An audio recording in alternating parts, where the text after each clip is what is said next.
Hello again, everybody. What's going on? What's up, chat?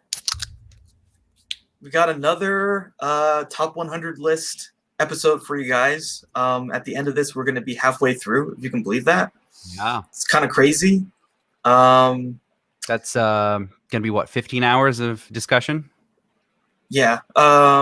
Yeah, it's going to be 15 hours of discussion so far. So, yeah, it's been, a lot of good content for you guys. We talk about a lot of stuff, not just the films, but other things related to them. Yeah. And every single episode so far has timestamps now. So if you want to just go and look, and then you say, oh, I'm interested in that film, and then you just want to click on that and see our discussion. Yeah, we got our search engine optimization going, all right? So if you just click through them and be like, I don't really care about any of this, but, they're talking about, Christopher Nolan for 20 minutes. Maybe you want to check into that. Yeah. Or like, there's a Hitchcock discussion. Boom, click on that. So that's nice. It's our present to you. You want to see our pitch for the next Bill and Ted movie? That's in the previous episode. There you go. Yeah. But I don't know about you. I know Ibrahim's kind of like the Rain Man of this thing, and he's had his list figured out, and he's like, I know exactly what I like. And I am the opposite of that, and so my list is ever evolving. But I promise you, once we get into the top 50, it's gonna get weird. You're gonna want to put the kids to bed because there's gonna be some stuff in here that is yeah. So, yeah, we were talking before the show started about watching some films where you want to put the kids to bed, maybe watch it after midnight. Right. Make sure your blinds are closed so that people don't think you're weird. Close your blinds, lock your doors. Make sure your roommates are asleep. Yeah. Or put your don't. Headphones in. Yeah. Roll however you like. All right. So you're really gonna get all types of films from our lists here. We're not just gonna go with the most basic answers. It's you're gonna get everything you could imagine. Yeah. This is not the AFI's greatest 100 films list. This is just a kind of, collection of influences that both of us have had that is just they're very unique, I want to say, these lists. Yeah. Cool. So who's going to start off today? You should, because I started last time. Okay, cool. All right. So I'll start off. So my number 60 is a Vittorio De Sica film. This is Bicycle Thieves. So this film, he's very well known for making these what's called Italian neorealism films. I've seen Paisan. I haven't seen I think he did one Germany Year Zero. So a lot of these have to do with post-war Europe, and he was known for casting non-actors in these roles so that it gives it more of a a feel and hence the name neorealism, cast actual people who have those actual experiences so that they don't have to act, they can just be. And there's a whole school of thought on how to direct non-actors versus actors. Yeah. So this film is really, really, really good. So this film, it's about this guy Antonio. He's an unemployed man in basically post-war World War II Italy, and it's fucked up. Italy is messed up at this point in time. There's no other way to put it. So he's basically trying to find small jobs. He's hanging up posters, but he needs to have a bicycle for that. His bicycle gets stolen. So he has to get a bicycle to provide for his family. And so then he, basically kind of struggles to figure out what to do. Goes from stealing a bicycle and not. And, this film is really good because it just, I don't know, it really humanizes the struggle that people have. This kind of universal thing of throughout time, there's always been some place, either it's depressed or there's an economic downturn or there's a war or there's some kind of turmoil, the government goes crazy and, you're trying to live through that tumultuous period. And I think this really kind of, does a great job of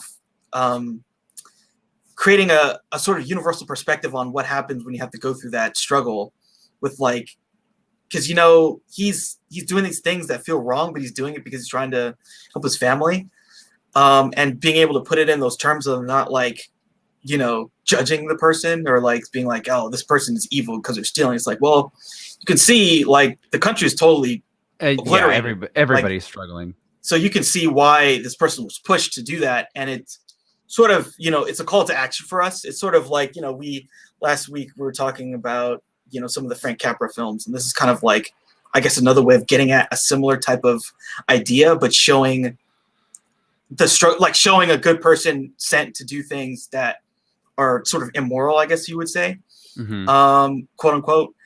And I just think this film does a really good job of and the performances are good. And again, these are non-professional. The performances actors. Are really good. Yeah. And his son too. His son's really, really great in the film. And again, it's amazing how well he's able to get these performances out of these non-actors, and it just shows his style, like how this works. How you can get something more real because this is true to them and their life. It's not really acting; it's just being. So. Yeah, that's one of the things that I'm always skeptical about of we're going to cast non-actors or whatever that means, right? Because then there's people who say there's no such thing as non-actors. Everybody is an actor, la la la la la. But whatever method they had, I mean that's an Italian neorealism thing. Was we're just going to pick people off that had a certain look, off the side of the road, and we're going to make them fit this world because that is their world.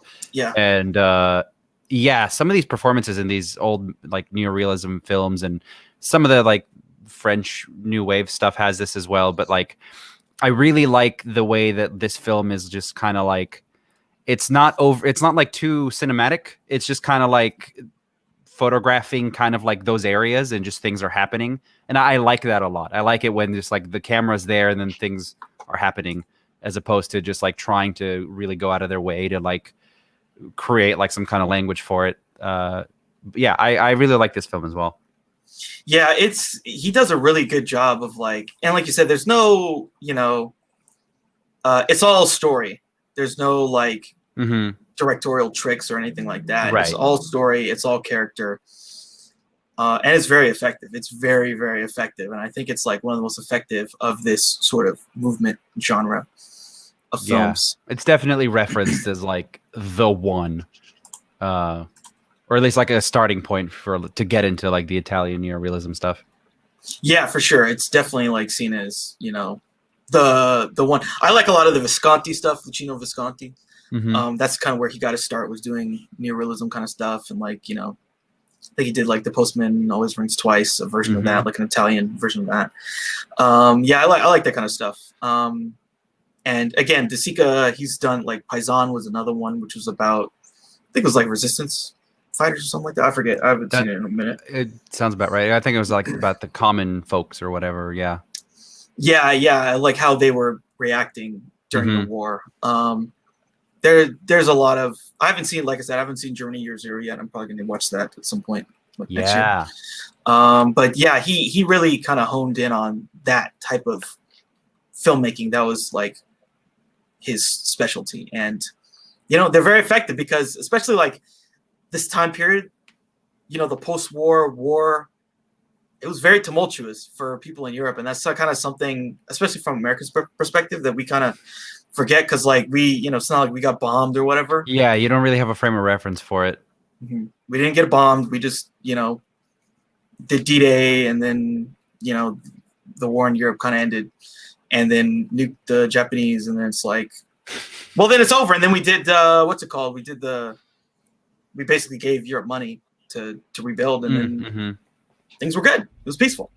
That's how we see it. But it was the war was over. Germany was completely destroyed. Yeah. Italy was completely destroyed. A lot of England was destroyed. Yeah. France. Yeah. It was bad.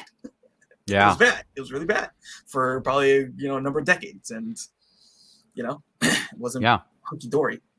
No, but that's what I like about it. That's what I like about these films that are just kind of we're just going to show you our neighborhoods. We're just going to show you what these, because it's all, again, that was the approach. There's no actors. No one's acting. These are people that are there. And then we happen to have a camera there. And also we're just doing some scenes and telling a story. But I love that. I love that simplicity of it. I go off on how much I like simple premises. Yeah. So yeah. Yeah. So that's my number 60. It's Bicycle Thieves by Vittorio De Sica. Yes, sir. Cool. Well, my number 60 is very, very, very, very, very far removed from that.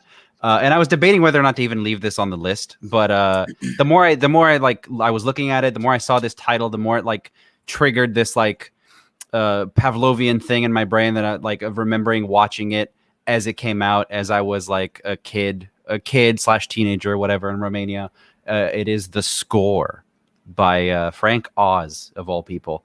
Frank Oz directed a movie with Yoda, Bobby De Niro, Edward Norton, and Marlon Brando in it, and it is interesting. It's an interesting movie. I watched it all the time on repeat for the reason that Edward Norton in this movie did a thing that in my brain at the time I'd never seen anyone do it, like ever, period, which was he was acting like he was mentally ill. He had autism or whatever it was. I don't remember exactly, but he was acting that way, but he wasn't actually that, like his character. Again, whatever. He's just like, he was a good con artist in the movie. But more than that, Edward Norton is a really good actor in this movie. Yeah. And so for me, I was just like, how is it? So is he actually like dumb or like what's going on? Like I didn't understand it. And then for my kind of like underdeveloped film brain, there's a kind of a relationship. So basically the premise is this: Marlon Brando in his last role ever, by the way, is like this epic like thief boss, and Bobby De Niro is like one of his best guys. He's like his mentor in The Apprentice, which is, I mean, there's something also to be said about having a scene with those two in the same room. I don't give a shit how bad the movie is, but it's a cool thing to see. And so basically Brando gives him this job to rob some museum, or there's like a golden scepter or something. I don't remember. But De Niro's apprentice is Edward Norton. And so he gets Edward Norton to go in, and he goes in as a janitor. And again, he's acting like he's mentally challenged. He's got all these like tics and stuff, something that he kind of, Edward Norton does a lot. The more like he's done a couple roles like this, like Motherless Brooklyn kind of had a little bit of that going on. Brooklyn. So he goes in, but he has this relationship with this other janitor, this older guy who I should really get his name. Danny, Paul Souls. I don't know what else he's done, but he's so good in this movie, genuinely, because he's like really affecting. Like you can tell he really cares for this guy, and Edward Norton's duping him the whole time. So to me, like that, like kind of like hit me in the feels a little bit, even though this is kind of just like a dumb thief kind of caper kind of a movie. That relationship between Edward Norton and Danny, the janitor, was really affecting, because in the end of the movie, obviously he has to betray him and say like, no, I'm actually a thief. I've been playing you the whole time. I've been using you to get access to stuff, to cameras, to whatever, to set up this score. And he's a piece of shit about it too. So Edward Norton, like me as an audience member, I was just like, maybe he's gonna start feeling stuff for him, and he just puts this old man down. And he berates him. He's cursing at him at the end. He's just like, "You're a fucking piece of shit. I'm so much smarter than you." And it's just like that part of the movie I really like. That, and obviously Brando in the beginning. So all of these things put together, and me seeing it when I saw it, I can't not put The Score on this list, and as high up as it is, because I've rewatched it many times, and it's entertaining. And the performances, I'm a sucker for a good performance, and Edward Norton is kind of just untouchable in this type of role. And Bobby De Niro is just kind of doing his thing, but he's Bobby De Niro. So yeah, it's a fun movie. I really like The Score. Well, definitely. If you telling me that's the lineup, I'm there. That's Brando, De Niro, I'm for it. It's so good. It's at the very end. It's like 2001. This movie came out, so it is very, very late in Brando's career, and it is late in De Niro's career by all metrics. And but it's early in Edward Norton's career, so that's kind of like the dynamic there. And of course, Yoda makes some pretty good movies. Yeah, he's solid. He's solid all around. Even the non-puppet work of acting is good. Yeah. Oh, absolutely. Yeah. So he's an all-around talented guy. Yeah, that sounds like a good movie. If you haven't seen The Score, it's way more entertaining than it has any right to be. Yeah. Cool. Yeah. All right, so my number 59 is another from Mr. Bergman. This is Fanny and Alexander, which is sort of like one of his last kind of big films. It's a semi-autobiographical period drama. This film is, I feel like, very kind of similar to Scenes from a Marriage in terms of the length and the sprawl and like how long it is. Like this is another one, like there's like a film-ish version. that they released, but then there's also like a version that was kind of supposed to be a miniseries, but they just said, okay, here's the whole thing, and it's a movie. Here you go. Cool. So it's like, I don't know how many minutes, like close to 300 minutes or something like that, the full version. Yeah, and it's just like he's just so good at like, playing out these sort of interpersonal dramas that have these kind of higher level thematical elements, and all this stuff. Like there's this one character that's supposed to be sort of a stand-in for him, who's very imaginative, and he's always like putting on plays, and he's always doing this stuff, and it's sort of like, I guess, an eye into like how he got into film, and theater in a way. So it's like, oh, this is like it's almost like, if there was a movie about Steven Spielberg or something as a kid or whatever, and it's like him playing in the backyard with like fucking dinosaurs or something. Okay. And it's kind of like, yeah. I get it. So, yeah. So this is kind of like that. But also, again, like he's a master of like doing the interpersonal drama and making it compelling and putting stakes there. Yeah, it's just a really, really great movie. And like any filmmaker that can like give you, 200, 300 minutes of content and keep it compelling. You keep it entertaining. Yeah. That is amazing. That is absolutely incredible. And yeah, I mean, he's one of the great filmmakers of all time. Yeah. This is probably like sort of the capstone, like the last big thing he did in his career. And it's a really, really beautiful piece of work. Yeah. So this film, Fanny and Alexander, one of my favorites from 1982. Yeah, I've heard of it, but out of his entire like canon, is probably the one I know the least about. So but when you're selling me on the like interpersonal stuff, if that's like what it's kind of like the bread and butter of it, then like obviously you're in good hands. So it sounds super, super, super, super entertaining. Yeah, and I feel like a lot of I think there was one that was almost on my list, Amarcord, which is like a Fellini movie. I don't know if you've seen that one. Yeah, that's another. There's this sort of like doing the semi-autobiographical film, that kind of thing. That's another one that was successful, where it's kind of based on their life, but it's really just like about the things that influenced them as a kid and just like talking about their childhood in a way. Is it kind of like a Truffaut thing, like 400 Blows and some of his other movies that he would do that?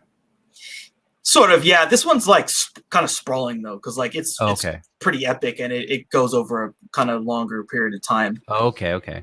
But yeah, it is kind of a bit like that, It's interesting that because now that you mention it, like a lot of these big,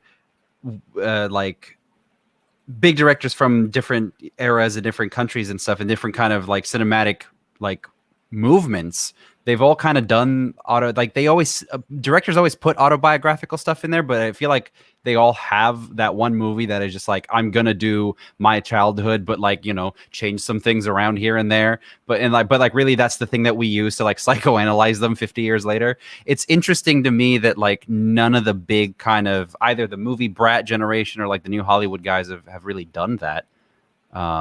Maybe there's just like no room for it in Hollywood, and you're always just trying to make the next thing and put dinosaurs in it. I don't know. Yeah, I feel like I mean, Spielberg kind of did that, right, with Close Encounters and E.T. and shit like that. But yeah, I feel like for him, it's always like, hey, Dad, F you. Like that's pretty consistent. In his work, like there's always a dad who either hates kids or is trying to leave the kids, or he's not there. Right. But there isn't like one movie that is just. I don't know. I guess I can see it. It's more spread out. Yeah. I feel like, what's funny is like, I feel like there are people who like do the movies about those people, but it's not them. Like Super 8 is like, like Super 8 feels like a Spielberg childhood 100%. Movie. It's like, yeah, it's the nerdy kid and he wants to be a movie director, but he's got a stupid camera. And then there's an alien, That's funny. Yeah. I don't know about the other, or like the Lucas or whatever. You don't really see it. Like, Lucas actually, he did American Graffiti. American Graffiti is actually that movie. That movie is fucking great. That's true. I love that movie. That's basically his, because he's the nerdy guy in that movie too. Yeah. And in so many ways, the Godfather is like Coppola's version of that. It's just like, big Italian families. What are you gonna do? Yeah, with the and he's married to the British girl. Yeah, and right. she's like kind of an outsider. Like what? Yeah. So I guess it's just a different approach. Yeah, because when you put that thought in my head of like the Bergman movie, where it's just like I'm playing in the backyard with the stuff, like I was trying to figure out like what is the movie for some of these guys, but they absolutely have them. Yeah. They're just kind of more. Yeah, Amarcord is probably the closest like actual comparison. Mm-hmm. I'm trying to think of other semi-autobiographical films that exist. But yeah, you're right. Like a lot of Hollywood stuff, they really don't do that. They really don't do, which is weird because if nothing else, Americans or like American culture and American movies are supposed to be about the individual more than anything else. You would think so, yeah. You would think, yeah. I'm trying to see if there's any quick lists I can look at here because that is kind of an interesting topic. I mean, we were able to come up with a few off the top of our heads, but maybe it's like more worship stuff. Were you going to say Annie Hall? Yeah, Annie Hall. But yeah, a lot of these are European. Like the Louis Malle, Au revoir les Infantes. That's a great fucking movie. Yeah, I feel like it feels like more of a European thing than a.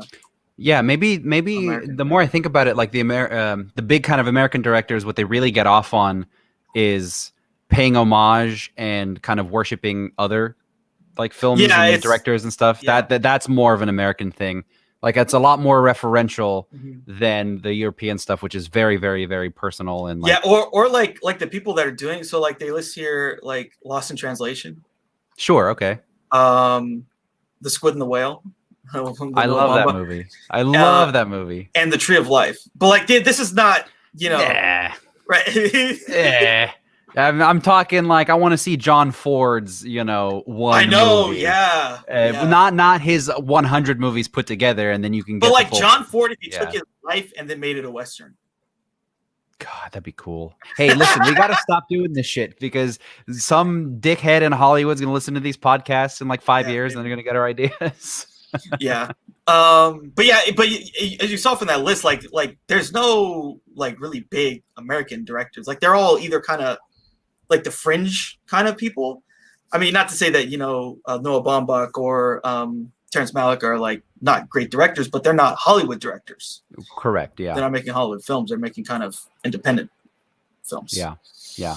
But it's also like Terry Malick's a weird one, but like it's also like a product of their time kind of a thing. Cause like it is different. Like what is a big director these days? Is it the guy who can make consistently good Marvel movies? Or is it like, you got like, I don't know, you got Christopher Nolan and a couple other guys. They're certain. I feel like they're just different. Okay, who's the A-list, right? It's definitely like Spielberg. Yeah. Yeah, just like you said, Nolan. But like probably Villeneuve. Sure. And then maybe there's probably like a couple like basically people like if this person's attached to a project, it's probably gonna get made.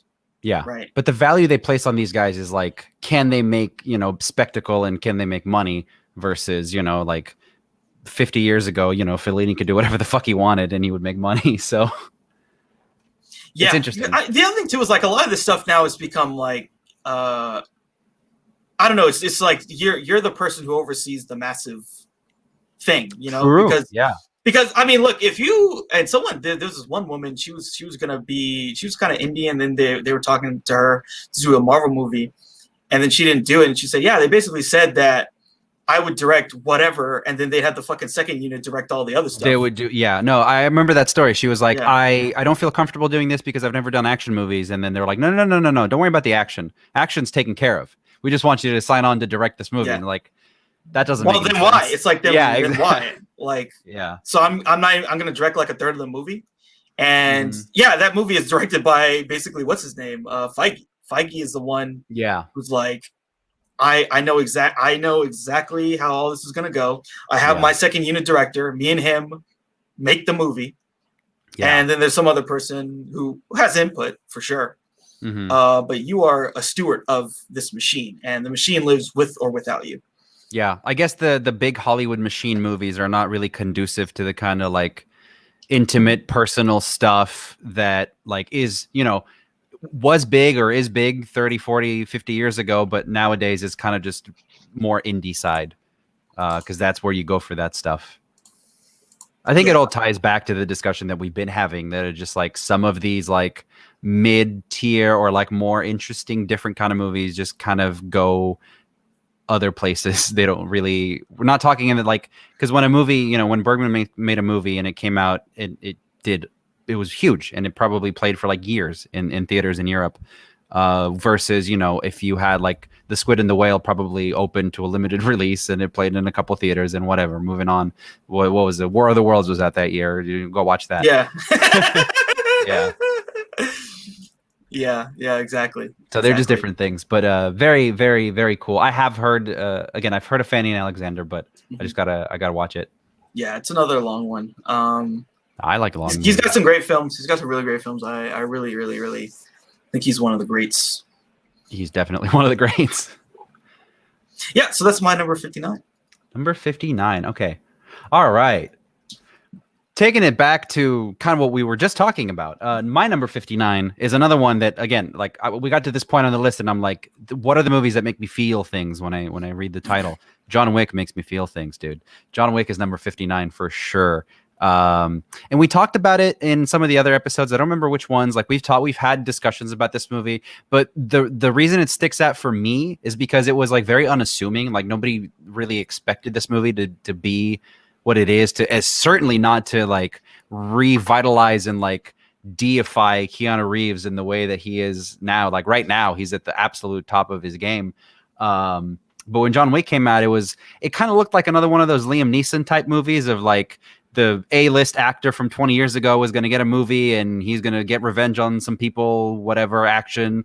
But when it came out, like, and you watch it, you realize there's so much craft in that John Wick movie. Like the guys who made it were, his stunt guys, and stunt guys are like second unit directors for the Matrix movies.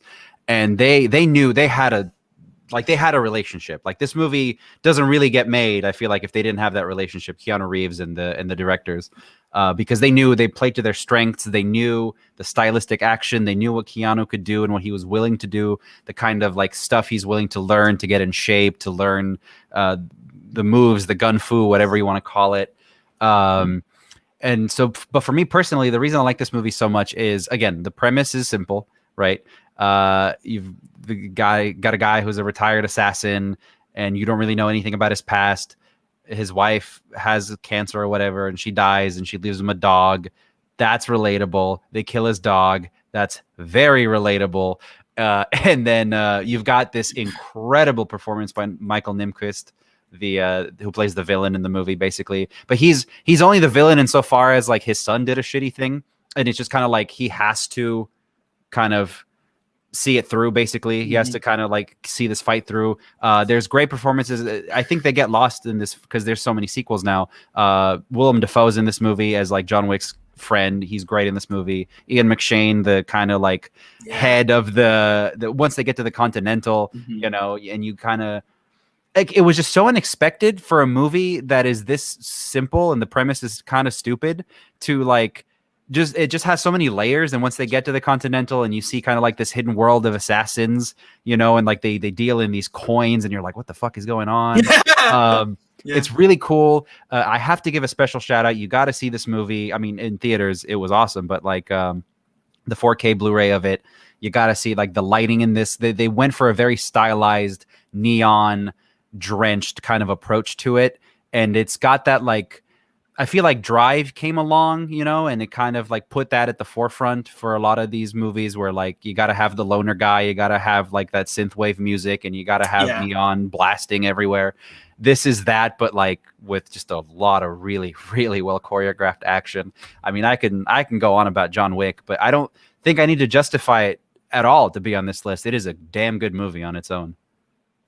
Yeah, John Wick. I remember, like, I didn't see it when it came out in theaters, but I was like hanging out with my friend, and we were just like, "Oh, let's watch this movie." And he was like, "Yeah, you haven't seen it? Like, let's watch it." And it was just like, "Okay, this is like really, really good." And like, we've talked about this many times. The mid-range film that's basically dead. Like, this is like that's what this is. It's That a is mid-range exactly film, what this is. Yeah. and this is like a mid-range film that became, basically like a franchise. It pulled itself out of that mid-range by Yeah. just like sheer just how good it was. Yeah. Now the budgets are still mid-range.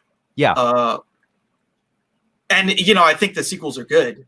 I really like them. It's just very amazing how this film. It's just like, again, it just shows that films, like, you never know, right? You never know. Sometimes you get the right people, the right actor, the right director, the right writer, the right people, and boom, you just get this really great. Like, this is like one of the great characters in all of like action movies. Yeah. John fucking Wick. And, the funny thing too, it wasn't even called John Wick. No, it had a really shitty title. It had a really shitty title. I don't remember what it is. I forget what it was too, but then, at some point, so I think someone asked him the character that he's playing, oh, I'm pleased to have John Wick. It's like, oh, it's called John Wick, and everyone just called it John Wick. Yeah. And that's another kind of blessing. Like, if it was called the shitty title, or like, yeah, if it was called, the Russian Revenge or whatever, or the Continental or something. The Continental, sure. Yeah. It's like, what? No, it's about John fucking Wick, this guy who had his dog killed, and then he started destroying people. Yeah. And that's one of the great pieces of writing, I think. Mm-hmm. Like, this thing like spawned an entire franchise from a dog. Yeah. From a dog. It gives me, and we're going to talk about it today. It gives me a lot of those like Luc Besson vibes of like, because like him and another one of his guys, like they would come up with these premises and like kind of create entire franchises out of them. It doesn't take a whole lot to make an action franchise, but whoever came up with that dog is a fucking genius. Maybe it hit at the right time in like society, like maybe a dog 50 years ago wouldn't have been that interesting, or like 30 years ago in the 80s maybe it would have been that interesting, but like right now people fucking love dogs. Yeah, I think it's a pretty universal thing. I will say this. I've watched a film recently where part of the plot was like fucking this little girl took a cat and like force fed it poison. Okay. Yeah, that was part of the get movie. into that. Yeah. But I'm like, whoa, that would not play today at all. People would riot. But that was like a European indie movie. But yeah, I think there's always been a thing, like, if especially puppies and like dogs or like kittens, when you kill like those animals that people empathize with a lot, because like there's so many people, like, they've had a dog, or they've had a cat, or they've had something, and they think of their cat. Yeah. Right? When they see a cat or a dog in a movie distressed or killed, they think of their animal, and and the thing about it that's so smart is that it then justifies the mass murder. He mass murders people. But mass murder, and we're just like, yeah, kill him. Yeah. Kill him all. Kill the dog. Yeah, I think it's just probably a natural evolution, because like Liam Neeson mass murders hundreds of European dudes, but it's to save his daughter, and like that's super obviously relatable as well. But like for the kind of audience, because like you're making these movies for the guys in their the people in their 20s, 30s, probably max, right? And then like some of the nostalgic fucks that are like into the Matrix. And that, daughters are relatable. Yeah, I think they're the same person, dudes. But yeah, I think they are. God damn it. I think it would be like someone who watched Die Hard, like when it came out, and they were like 20 when Die Hard came out. I'm trying to get them too. I think you're right. Or like someone who saw the Predator 1 when it came out. Thank you for making me feel old. Well, I know, because like both of us were like, that was like our fucking movie when it came out in '99. That's what I was gonna say too. Is like, this movie coming out, when we're all in our 20s, late 20s, whatever. You're right. Like, you think of it as your dog. Like, for whatever reason, the millennial generation just fucking loves their pets. So like it began when we talk about it, like on Twitter and stuff. And so like, it's very much in the zeitgeist. So that was a very smart thing to do. But I'm just really impressed, because I watch so many of these bad movies that are, 90 minutes and they get put on Hulu or whatever. Like, again, like the Eric Roberts movie that I told you about that I worked on. They're just made on a conveyor belt, and they're made for no money, and they're expected to do a 2 out of 10 on IMDb. And this is just like has a little more money than that. But it came out like just the raw like passion, and the directors, I mean, Chad Stahelski's still making these movies, and then David Leitch signed a contract last year with Universal for like hundreds of millions of dollars. He did Deadpool 2, he did Atomic Blonde, he did Hobbs and Shaw. That's when he signed the contract. So like these guys are making billion-dollar movies They're now. blowing up. I think there was like another movie that he signed on to. I actually was looking at his IMDb the other day, like a big ass movie with like big ass movie, fucking names. Yeah. You know. Not the mid-rangey shit. Like he's out of that universe now. Yeah. And I mean, wasn't one of them like he did second unit action scenes on the Harley Quinn movie? Was it him or was it? Oh, it was someone Leitch, else? I think. Yeah, I think it was him. Yeah. Or was it? No, I think it might have been the other guy. Either way, they're working in the absolute highest levels of Hollywood right now, all off of this like simple Taken premise, and I think it's amazing. But like, not to undersell it, but like this, and a couple things I love about this movie because I got to say them since I'm here. What's the guy's name? The guy from Commando with Arnold Schwarzenegger is in this movie. The guy from the Warriors, David something. Hold on, I have to get his name because they put a lot of people in here. So in John Wick, you got the Keymaker from The Matrix. He's in this movie for like a short second. So like they knew what they were doing. Yeah, 100%. But anyways, it's not important. I just think it's just the casting, everything about it. Yeah. Fishburne's not in the first one, right? He's in the second one. Yeah, he's in the second and the third. Yeah, they know what they're doing. They're like, hey guys, we're basically making a mid-range Matrix thing with a different premise and gun fu. For sure, The Matrix 4 does not exist if this movie doesn't come out. I'm calling it. I'm pretty sure. Like the level, like the stratosphere that it shot Keanu Reeves back up into this movie. I don't know. I don't know if it would have happened anyways, but there was definitely a confluence of a lot of positive Keanu stuff. Yeah, that put him into, because like I think he did like a rom-com, then he did this, then he did like there was like one other movie that he had done, and he just did a lot of good stuff that was like, and what was that, Cyberpunk 2077? Cyberpunk's coming out in like 2 days. Yeah, so like his profile is very high again right now. Yeah, for sure. But John Wick was like, that was a big. But you're right. It got all of us in. It got everybody who grew up in the 90s who saw, they saw Speed on VHS and they saw The Matrix and they saw Point Break and all these things. We got our boy back. The thing, too, I appreciate about this is an R-rated action movie. This isn't some kind of kiddie, fancy, like, and not to rag too much on Nolan, but he has this thing about people getting shot. You never see anything. They get shot like, and then you just pass out or whatever. Never see blood. Never really even see a bullet. No, that's why. Nolan's entire thing is just like, I'm going to make as much fucking money as humanly possible. Yeah. Everything has to be PG-13. Everything has to be James Bond, and that's why I put Insomnia on my list because it's the only R-rated movie he's done, and it's it goes places. I mean, it's about serial killers, so like I like the idea of like some of these directors doing stuff, but like the system won't let them. So yeah, like you're right, an R-rated movie coming out where John Wick is like breaking legs and shooting people 3 times in the head is kind of awesome. It's hard R, dude, and like they continually up the violence in this franchise, which is really nice. Yeah, part 3 is just unbelievable. It's brutal. It's like it's almost too much. It is just Jesus Christ. Yeah, isn't there like he stabs a guy in the eye? There's a scene in like a knife shop. That's all I gotta say. Which is great. It's great. Yeah, this like it's just so smart too. Like the way that they do these set pieces is just like, I see where they're going here, and like there's the different, like he killed a guy with a book, he killed a guy with this, he killed a guy with that. Yeah, I remember there's a scene in part 3 where they're like trying to set up defenses for all these guys to come into the building, and they're like, "What do you need, John?" He's like, "Guns, lots of guns." Like, I did the thing. So yeah, it's a cool franchise, but the first movie in particular is like absolutely one of the classics for me.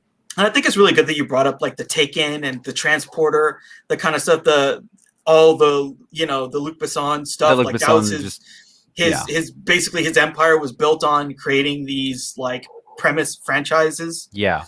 And this was kind of like the American version, because I think a lot of those, I don't know if Taken was R or not. Taken, so glad you asked. Taken is 100%. It's like a French movie basically. it is made to be rated R, but they cut it down. They made a decision to cut it down to make it PG-13 and make more money, but the unrated cut of it is the kind of like the original cut, and that's like a hard R. Taken is also like, I don't want people to get the wrong idea. Taken is a hard R, like that dude's snapping necks.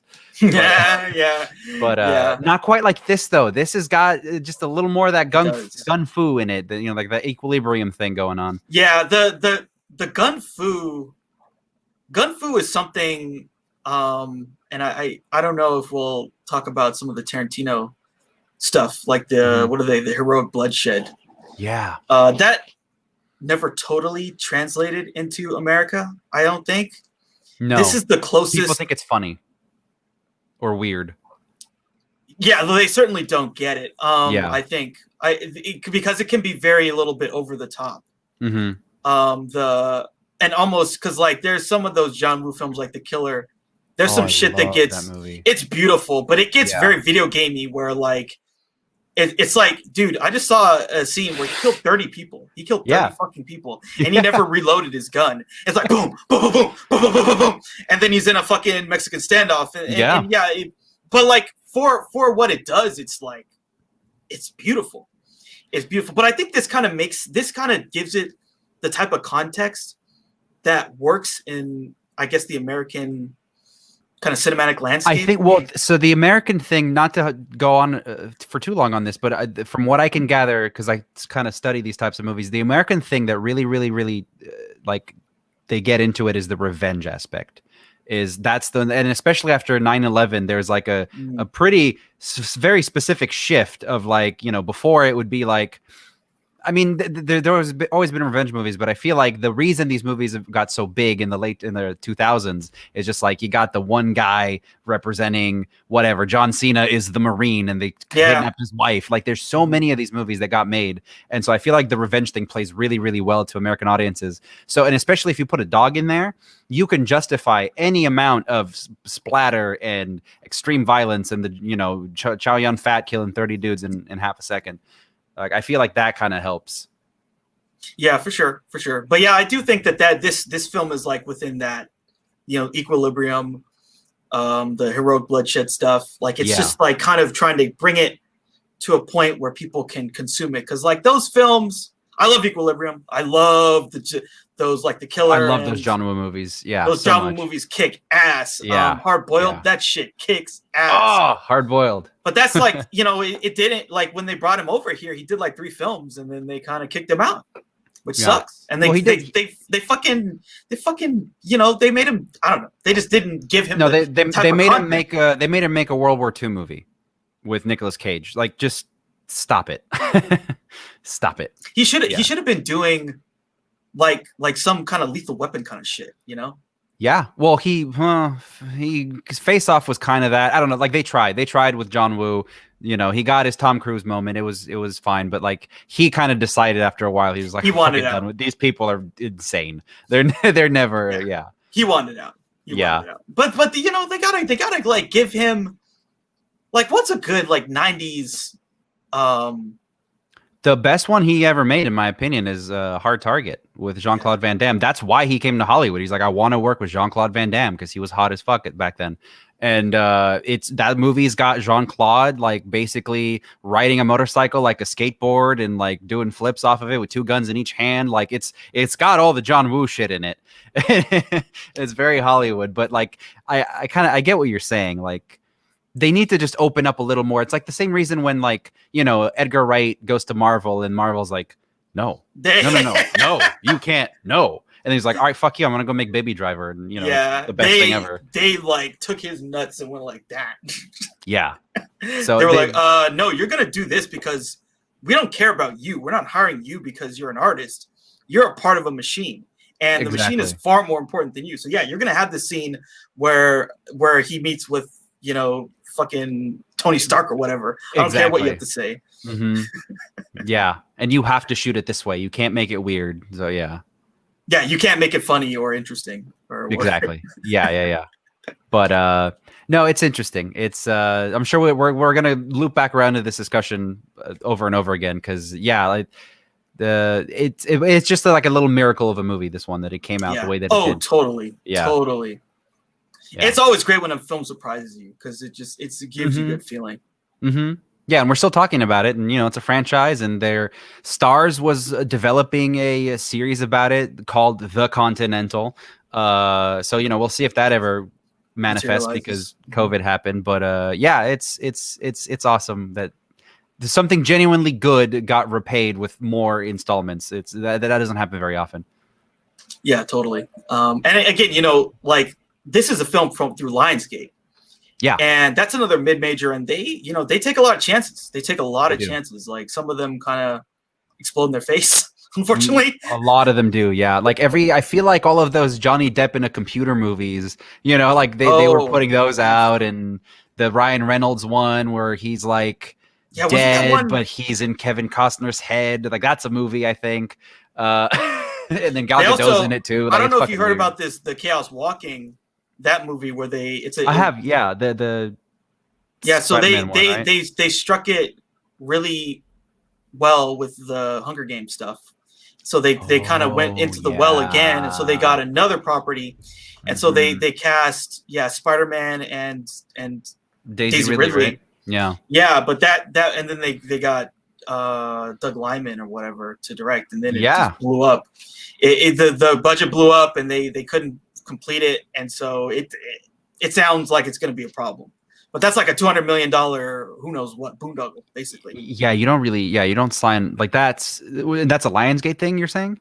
I believe so. Yeah, I would not have done that. Yeah, once you hire Doug Liman, I don't he is a budget he's mover. A big guy. If I'm getting Doug Liman, there better be Tom Cruise. You better have something attached, some kind. Like Spider-Man's great, but like, what else? Yeah. But like they made the Saw, they made John Wick. They take chances, and that's would this have been made in Hollywood? Would Warner Brothers make this? Would Warner Brothers? That's the only other place it would go, right? Yeah, Warner Brothers would have made this in the late 90s, early 2000s. Warner Brothers, because they did this, they did a lot. So for every Matrix, we had like a Dark City or whatever. Like they would do these things, and they would take, because Matrix is an astronomical chance to take for a big budget studio movie. Yeah, it's just like so out there, and it's got all these anime things that nobody understands. So yeah, it's Warner Brothers. I feel like they stepped off the gas for a while. I think after they did Cloud Atlas, they were like, we're good. Yeah, they did. Because then they also financed another Wachowski project that bombed. Jupiter Ascending. Yeah. It was another bomb. So there was like, ooh. Mm-hmm. So they financed probably like Speed Racer, Jupiter Ascending, and I actually liked that Cloud Atlas. I like that movie, but like I like Cloud Atlas. I hate Speed Race. But like Cloud Atlas, it's like a 3-hour ramble. It's like when you watch one of those, just like some person rambling about philosophy and the interconnectedness. I like it, man. Yeah, I love it. Yeah, I love it, but probably not $150 million worth of loving it. No. And then when you start to give me like all the different eras of humanity with Tom Hanks and shit, like it gets too much. Too much. Yeah, so it's a total miracle that this film got made and it was good. Absolutely. And it, like it shows these guys are really talented, and they've just been sitting and waiting and plotting, and boom, they got their chance. Yeah, and I look forward to seeing what I mean, I'm pretty sure Chad is going to keep making these John Wick movies until he's no longer allowed to, but the other guy, David Leitch, who knows? He signed on, he's got a contract with Universal. He could pretty much do whatever he wants, so either way, really stylish, really cool, really, I like neon, I like colors, so it'll be cool. Yeah, good stuff. Okay, so my number 58 is Les Miserables from 1934. Yes. So I don't know how many people have actually seen this movie. Like, I feel like I watched this really randomly. But basically, it's like a 4-hour version of Les Mis from this time, and it's amazing. It's amazing, and it's really epic. And I felt like they really basically did the story right. And it's not a musical, which is something that I know that Lucian would appreciate. It's not a musical. Yeah, they just do it straight up for the film what it was. Yeah. And yeah, I think this film does the story. I think this is the best interpretation of Les Mis ever, pretty much. I think there are other ones that are good. There's a, and again, comparing like this with any musical version is like they're totally different. They're different things, yeah. They're totally different things. But like this, I think this is like they got it right. They did the actual story, the whole story, in like a 4-hour version. I have a funny story about this one because when I was a kid, I used to read. Imagine that. So I read a bunch of Victor Hugo stuff, and it was like Gavroche and Cosette and like a couple of things like that. And then Les Mis was the thing that I was reading. And somebody somewhere like had a fucking tape of this version of the movie.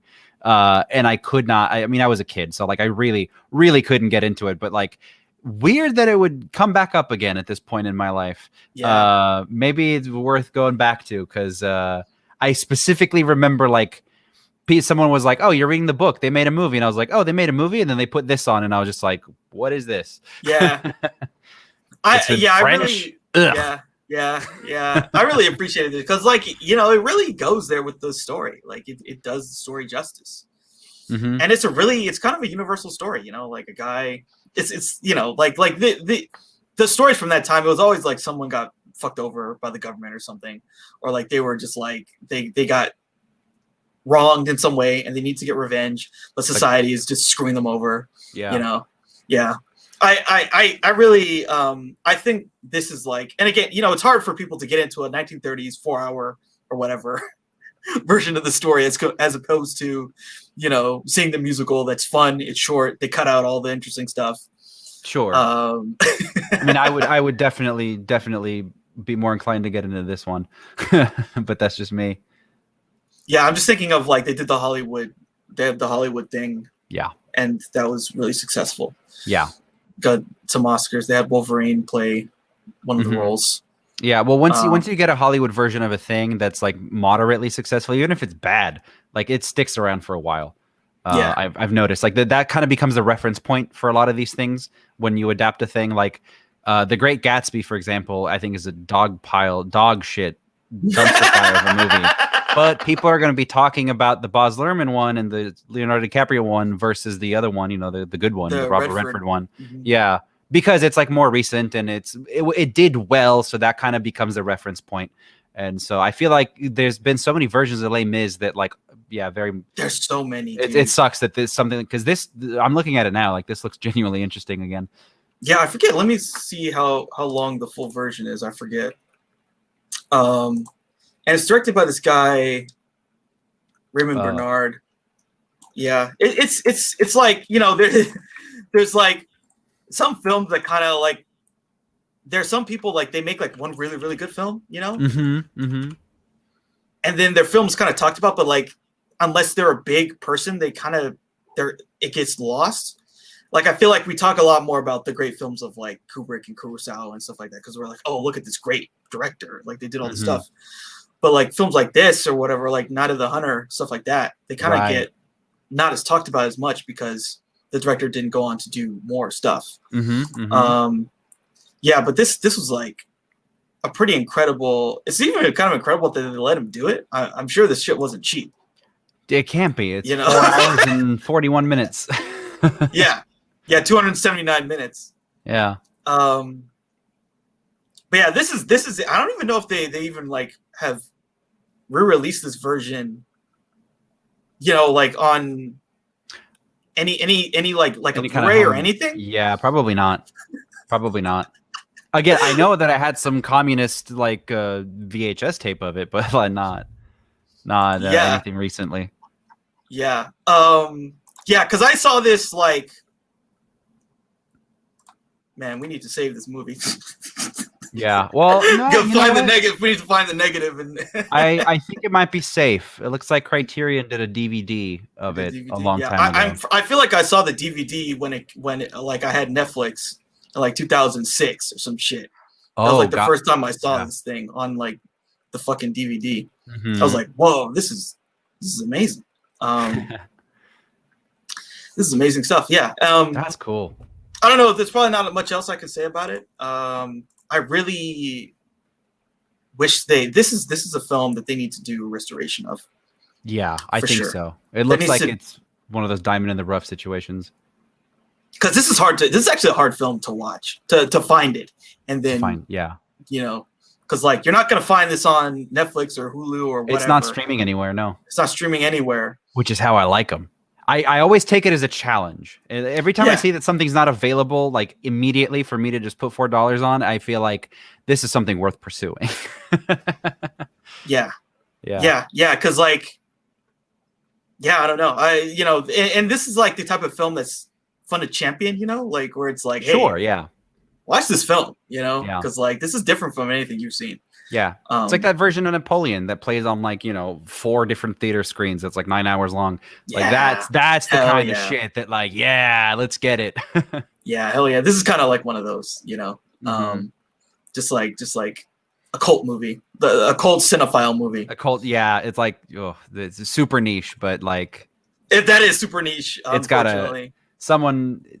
hopefully someone will appreciate these things. Like when we were talking about like Joan of Arc and stuff, like I'm glad that like some of them bubble up to the surface every once in a while and people can see it as like just like a great achievement that it is. I would love to see a 4K restoration of this thing. But yeah, so that's my number 58, Les Miserables from 1934. Sick, dude. Well, my number 58 is kind of keeping in line with what we've been doing so far. Is kind of a lot of the action movies that I really love kind of landed in this spot before we get into like the really weird, surreal, and like extreme cinema stuff that I like a little bit more. But number 58 is Terminator 2, baby. It's got, hell yeah. Hell yeah. Yeah. So I don't really know what much I need to say about Terminator 2.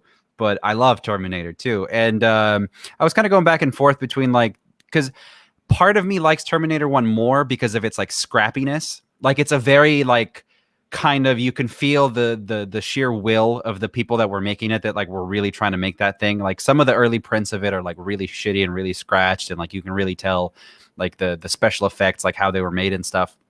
It's been restored a couple times. And of course, and whenever James Cameron restores a thing, he kind of Ridley Scott's it, where he will fix things. But Terminator 2 is just it's a more entertaining movie, I guess. I like the kind of noir attitudes of the first movie, where it's just like, it's a guy and he's, being chased by this thing and he falls in love with this girl and it's like a problem. But Terminator 2 is, a boy and his dog. And his dog happens to be Arnold Schwarzenegger. And I normally hate, I've said this, I've said as much. I hate kids in movies. Like I hate kids in movies. It usually takes me out of it. But Eddie Furlong in this movie he's just so cool. I don't know. He's just he's really cool kid. Yeah. It sucks that, he went off the deep end. But this movie, I think, as a whole, is just like a perfect movie. Oh, it's great. Yeah. It's great. I absolutely love this film. I feel like this is this is kind of an interesting film because like not only is it, I think, really, really, really good, but I also have like a weird nostalgia thing for it, because I feel like this is like one of the first films I ever really remember watching a lot at home. Which is funny because this is like a fucking rated R action movie. Whatever, dude. One of my earliest memories is like fucking Basic Instinct. So, Yeah. Oh yeah. Seeing that. Yeah. Seeing what happens when she opens her legs. That's fun. Yeah, it was. I was like, is he going to get stabbed or not? But I think that this film is one of the great like action films of all time. Like in terms of the way that he's so smart. He's such a smart filmmaker, because how do you take that small premise and then blow it up? Yeah. He always does that so well. And we did that with Aliens. Yeah. And the fact that he's like, well, I have this really, really scary character. Let me make him a good guy in this movie, which is good because yeah. And it was good because like, again, like Arnold's a huge superstar, so it makes sense that you'd want to keep him and make him good. But also it sort of works thematically because, is technology just inherently bad? No, it's like what people do with the technology is bad, right? It's the fact that we created Skynet and then it put it in control of nukes. That was the problem. Yeah. You know? Yeah. But yeah, I think that there's so many. And then, of course, he's always got these big fucking ideas. Like, his ideas are huge. They're so big. And he's always able to think to the nth level of the idea. So, like, even when he made Terminator 1, he knew, I want to do the T-1000 at some point, which is this liquid metal intelligent thing that can do all this stuff. And they almost really, even at that time, they really couldn't do all of the ideas that he had. There was like this one scene that they had to cut where the T-1000 is in John's room and it's like scanning, and like the way he envisioned it is like when the T-1000 like touches an object or scans an object, it takes on its form or something like that. Like, it was so deep that, you know, for the time they couldn't even do what he was thinking. There's another great scene where the T-1000, when it's flying the helicopter, there's like this one shot where the T-1000 has 4 arms because it's loading a gun with 2 arms and then it's piloting the fucking aircraft with another 2 arms. Why wouldn't he be able to do that? Yeah. Because he can, because it's a liquid metal thing. And it's just like, it's just so brilliant the way that because he thinks, he takes an idea and he goes as far as he can with it. Yeah. And he thinks of every single interesting niche thing. Yeah.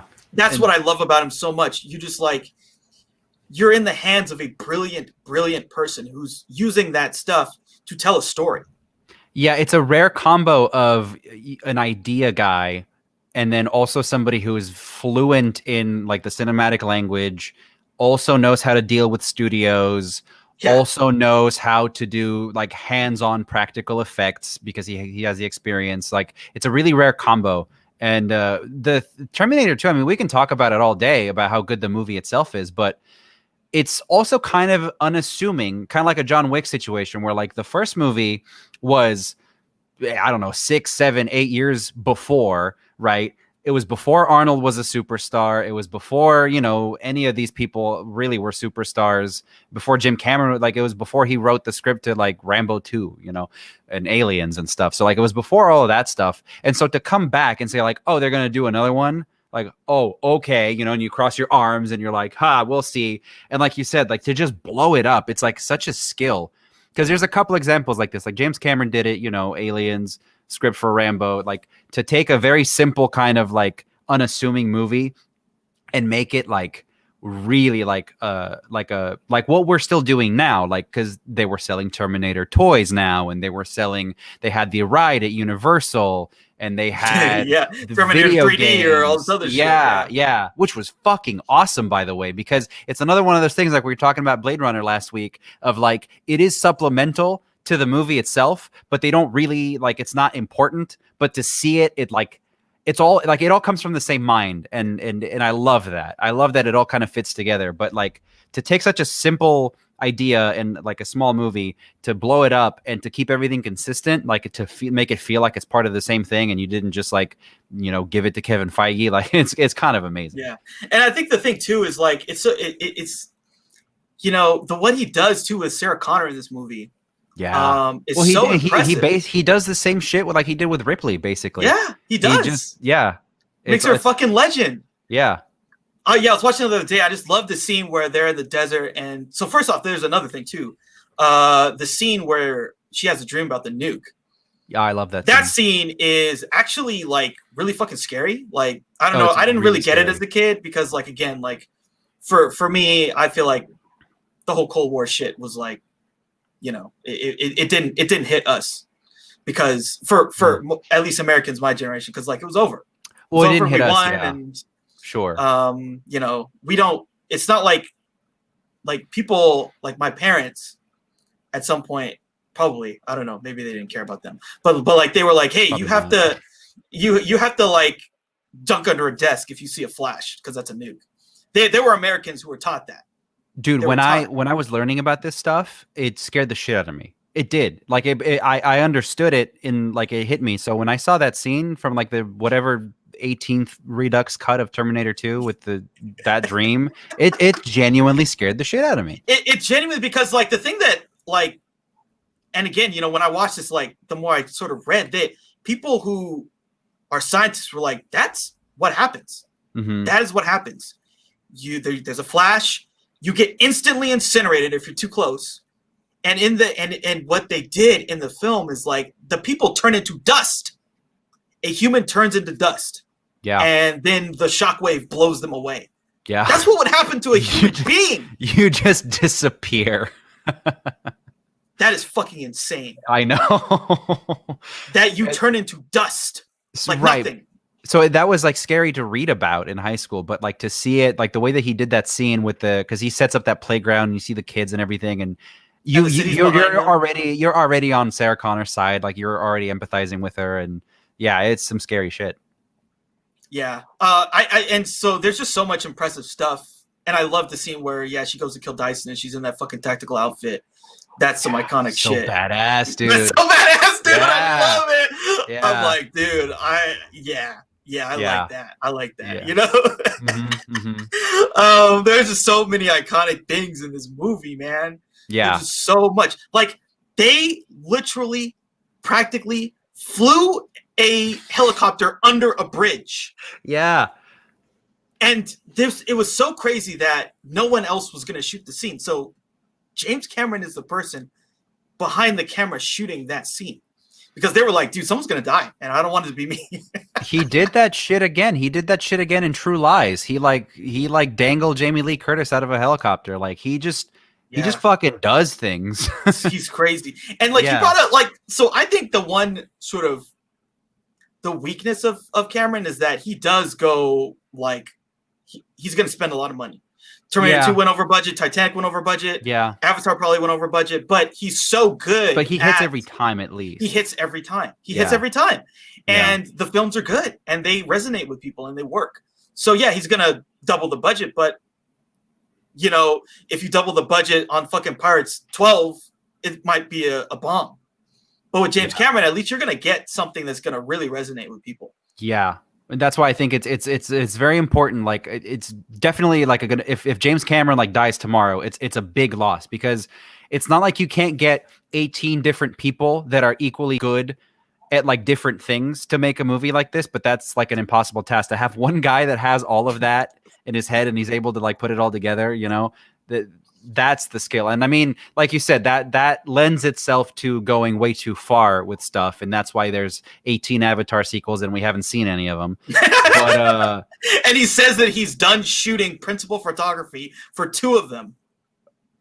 He says he's done shooting photography for 2 of them. That's what he said. He said Avatar 2 is 95% done and Avatar 3 is 90% done.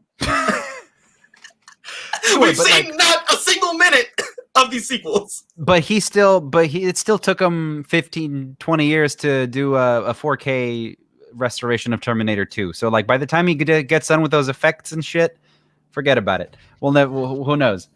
But yeah, it's just an amazing. I mean, again, we could talk about Terminator 2 all day, but I think it's like such an outside of how good the movie is, but like to come out just to be like, after all this time, you've made Aliens and you've made, you've done like a personal thing. You've made The Abyss, you've gone to the bottom of the ocean and shit.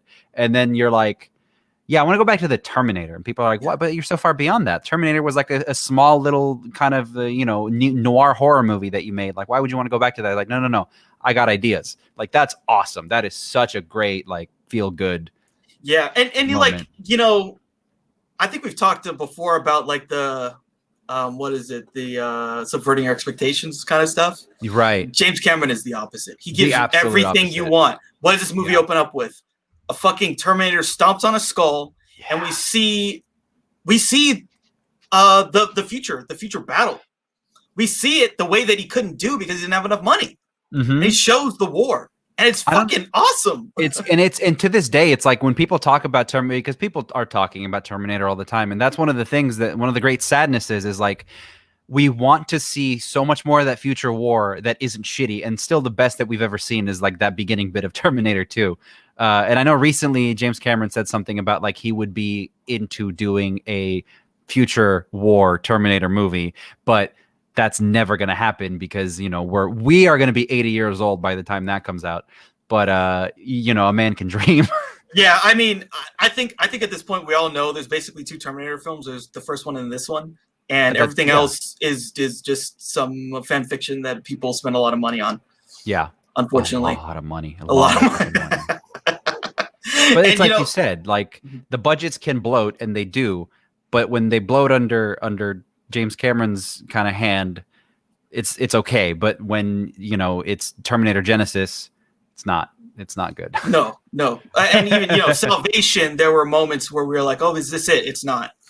Terminator Dark Fate, is this it? No, it's not. It's just not good enough. It just it just sucks. But but this film did all of it. It gave us everything we wanted and more, things that we wouldn't expect. Like no one expected what we got out of the T-1000, but it's so on point. It's like, the machines are iterating these extremely more efficient killing machines. You thought Arnold was bad. Wait until you see this thing that's basically indestructible. And it serves a dual purpose. It's like story wise, and then also like kind of cultural wise, cinema wise, like the visual effects that were coming out, the CGI that was coming out, like this movie and Jurassic Park kind of coming out around the same time, just being like, what the fuck? Like we've arrived, This movie was a massive breakthrough in effects, which is funny because we think of like, I was doing a podcast. We're reviewing like Batman Forever, which is a piece of shit. But some of the effects in that look like some CD-ROM shit from like the 90s. Like, it's that bad. It is, but I like that movie. yeah. But so like this movie, and a lot of people aren't going to get it because like, you could use your iPhone and generate better effects than this has. But for the time, it's like a huge breakthrough. This was a humongous breakthrough at the time. And I hate that. That annoys me sometimes when people say, oh, for the time.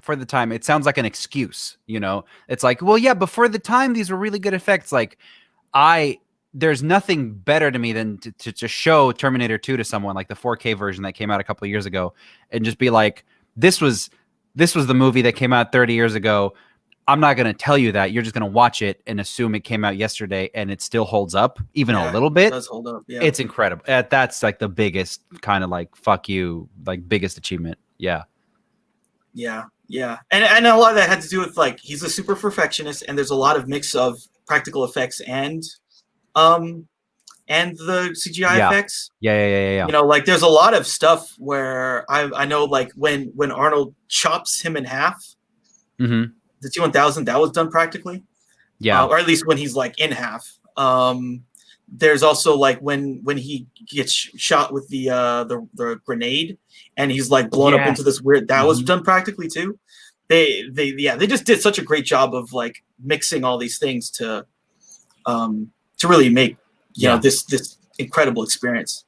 Yeah. Again, you can have a VFX supervisor who will tell you how these things work, but it's an extra asset to have your director know exactly how practical effects are done and how to mix the two. Like that's why I think he's so successful in this stuff.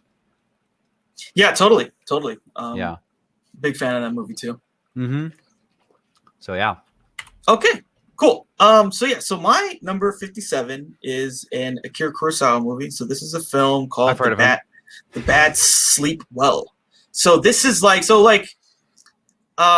he's done a lot of samurai movies. He's done a lot of like kind of movies that are about, I guess, sort of the either political or the cultural landscape in sort of like Japan at the time. So like Akiru, this film, High and Low, and he did another like noir detective kind of film.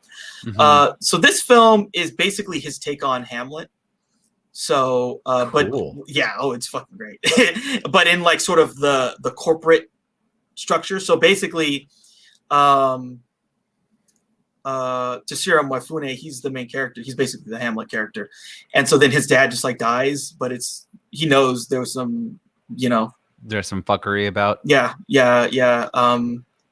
What was that? Like it's something's rotten in Denmark. Something's rotten in Tokyo, basically. Yeah. There's this great scene too where so the dad dies or whatever. They're at this party and everyone's kind of on edge, like all the corporate suits. And then some people like they open some champagne bottles and people are like, oh shit, like they're gonna get shot. It's really smart and well done stuff. But yeah, just I think that's kind of a noir Hamlet directed by Kurosawa. I feel like that's all I really need to say. Yeah, that is all you need to say. I'm so in. Yeah, if this movie is so fucking, and it's as good as you think it would be based on the premise. It is so fucking good, and it's like, it's got all the like the machinations of those type of Shakespearean dramas where there's a lot of backstabbing and giant turnabouts and character interplay. It's great. It's just a well-directed, well-paced, well-done film that works on a lot of layers. That also is a critique of the encroaching corporatization of Japan that happened at this time. Yeah, that's so interesting to me. I have to add this because I really like. I mean, as much as everybody likes to, and for good reason, they talk about Kurosawa for making these big epics, like these sprawling, like insane, and he kind of develops a lot of the language of like how to shoot a big movie with a lot of people and a lot of action scenes and stuff. But I really, really, really like the kind of more confined stuff. And some of the more noir stuff, like Drunken Angel, stuff like that. Like I really, really like that stuff where it's like a couple degenerate characters, like some Yakuza guys. Like I really like that stuff. Yeah. So this to me, like a corporate thing. I can't believe I haven't heard of this movie. I straight up have not heard of it. Yeah, it's an absolute masterpiece. It's one of my favorites of his. I think Ikiru kind of gets within this block of those types of films, gets more play. But I think this is one of his absolute best, especially if we're talking about films that are not samurai films. Yeah. Or based upon those that time period. Mm-hmm. This is like probably my favorite, I think. I'd have to look at what it comes next, but sure. I absolutely love this film, and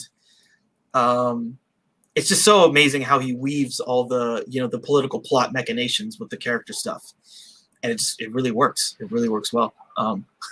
Yeah, it's kind of sad because like he gets really like pinned as like the samurai guy a lot. And if you don't do the deep dive, like I haven't really done the deep dive into Kurosawa too much. I mean, again, I've seen the samurai ones. I've seen some other stuff like Drunken Angel, and I like that stuff. But like obviously he has a wealth of stuff that he made. Yeah, there's a lot. This is definitely one of my favorites of his. So yeah, that's my number 57, The Bad Sleep Well. Dude, sick. I gotta check that out. And it looks like at the moment it's not available to stream anywhere. So that gives me there's certainly a criterion. Right. But like not on it looks like you can't get it on Amazon. So that certainly gives me an incentive to track it down. Yeah. Fortunately, unlike Les Mis, this is one that's pretty easy to find, and you'll find like a nice, probably like a 2K version from Criterion, basically. I imagine, they did. Actually, I saw his was it Dreams? Was it? I haven't seen that yet, but yeah, dude, I fuck with the stuff that's not samurai stuff, basically from him. It's really cool. And I like surreal stuff, and Kurosawa trying to do a surreal film is interesting. So yeah, cool, awesome. The Bad Sleep Well. Mm-hmm. Well, let me take you just all the way back down. You're gonna hate me for this. I put this above the Terminator 2, but I did. All right, I did. My number 57 is The Transporter. Okay. Yeah. I do, like, I think me and my friend, so like right after I got out of high school, me and my friend Salvador, shout out to him if he ever watches this. Shout out. He's in the Navy now. He's a seaman, as they would. Hey. But yeah, we would watch movies all the time. Do we watch every single one of these movies in theaters? Oh, sure. Yeah. Yeah, absolutely. No, but the I don't know, the Transporter 2 and 3, I mean, obviously I saw them too, but like they in my mind they pale in comparison to the first movie for a couple of reasons. They just got a little too far out there. The first Transporter is not Terminator. Transporter is, to me, again, my personal favorite out of, like, we were talking about John Wick and like all of these like kind of concept based action movie franchises that are set up like you get a popular guy and make him do stuff. This to me is like it. This is the kind of perfection of it, and it's basically it's in the early 2000s, so it's like very much stuck and it's operating within those parameters. Yeah. But they've got Corey Yuen. I don't know how to say his name. Directing. He's like a Chinese just master of just like he's a choreographer basically. So he's directing all the action. You got Louis Leterrier, who went on to make very big Hollywood movies. So you've got like on the directing, you've got Chinese choreographer, master guy, and like French fuck, and then and you got a Brit as the lead, right? And you got Luc Besson and Robert Mark Kamen writing the script, and these two have written. They've come up with Taken together. They've done Fifth Element together. They've all of these things. They've created franchises together, literally franchise multiple. But this is the one. I mean, it's so fucking stupid. I love this movie so much. It's up there with the Fast and the Furious for me because, again, it's a simple premise. You've got a guy. He's Jason Statham, and he never looks in the package. It's so fucking stupid. Like the movie opens up with like a heist. Like there's a bank heist, and he's just sitting in his BMW, and he's like checking his watch, and you hear the fucking gunshots go off, and the alarm goes off, and these four guys pile into his BMW, and they're like, go, go, go, go, go. And there's a chase scene, and it's So you realize this character's entire like. His entire thing is I never look in the bag. I never look like his entire existence is just like I'm the transporter, and then what happens is he gets tasked by one of the guys from the first Fast and Furious movie. I forget his name, but he's like a character actor.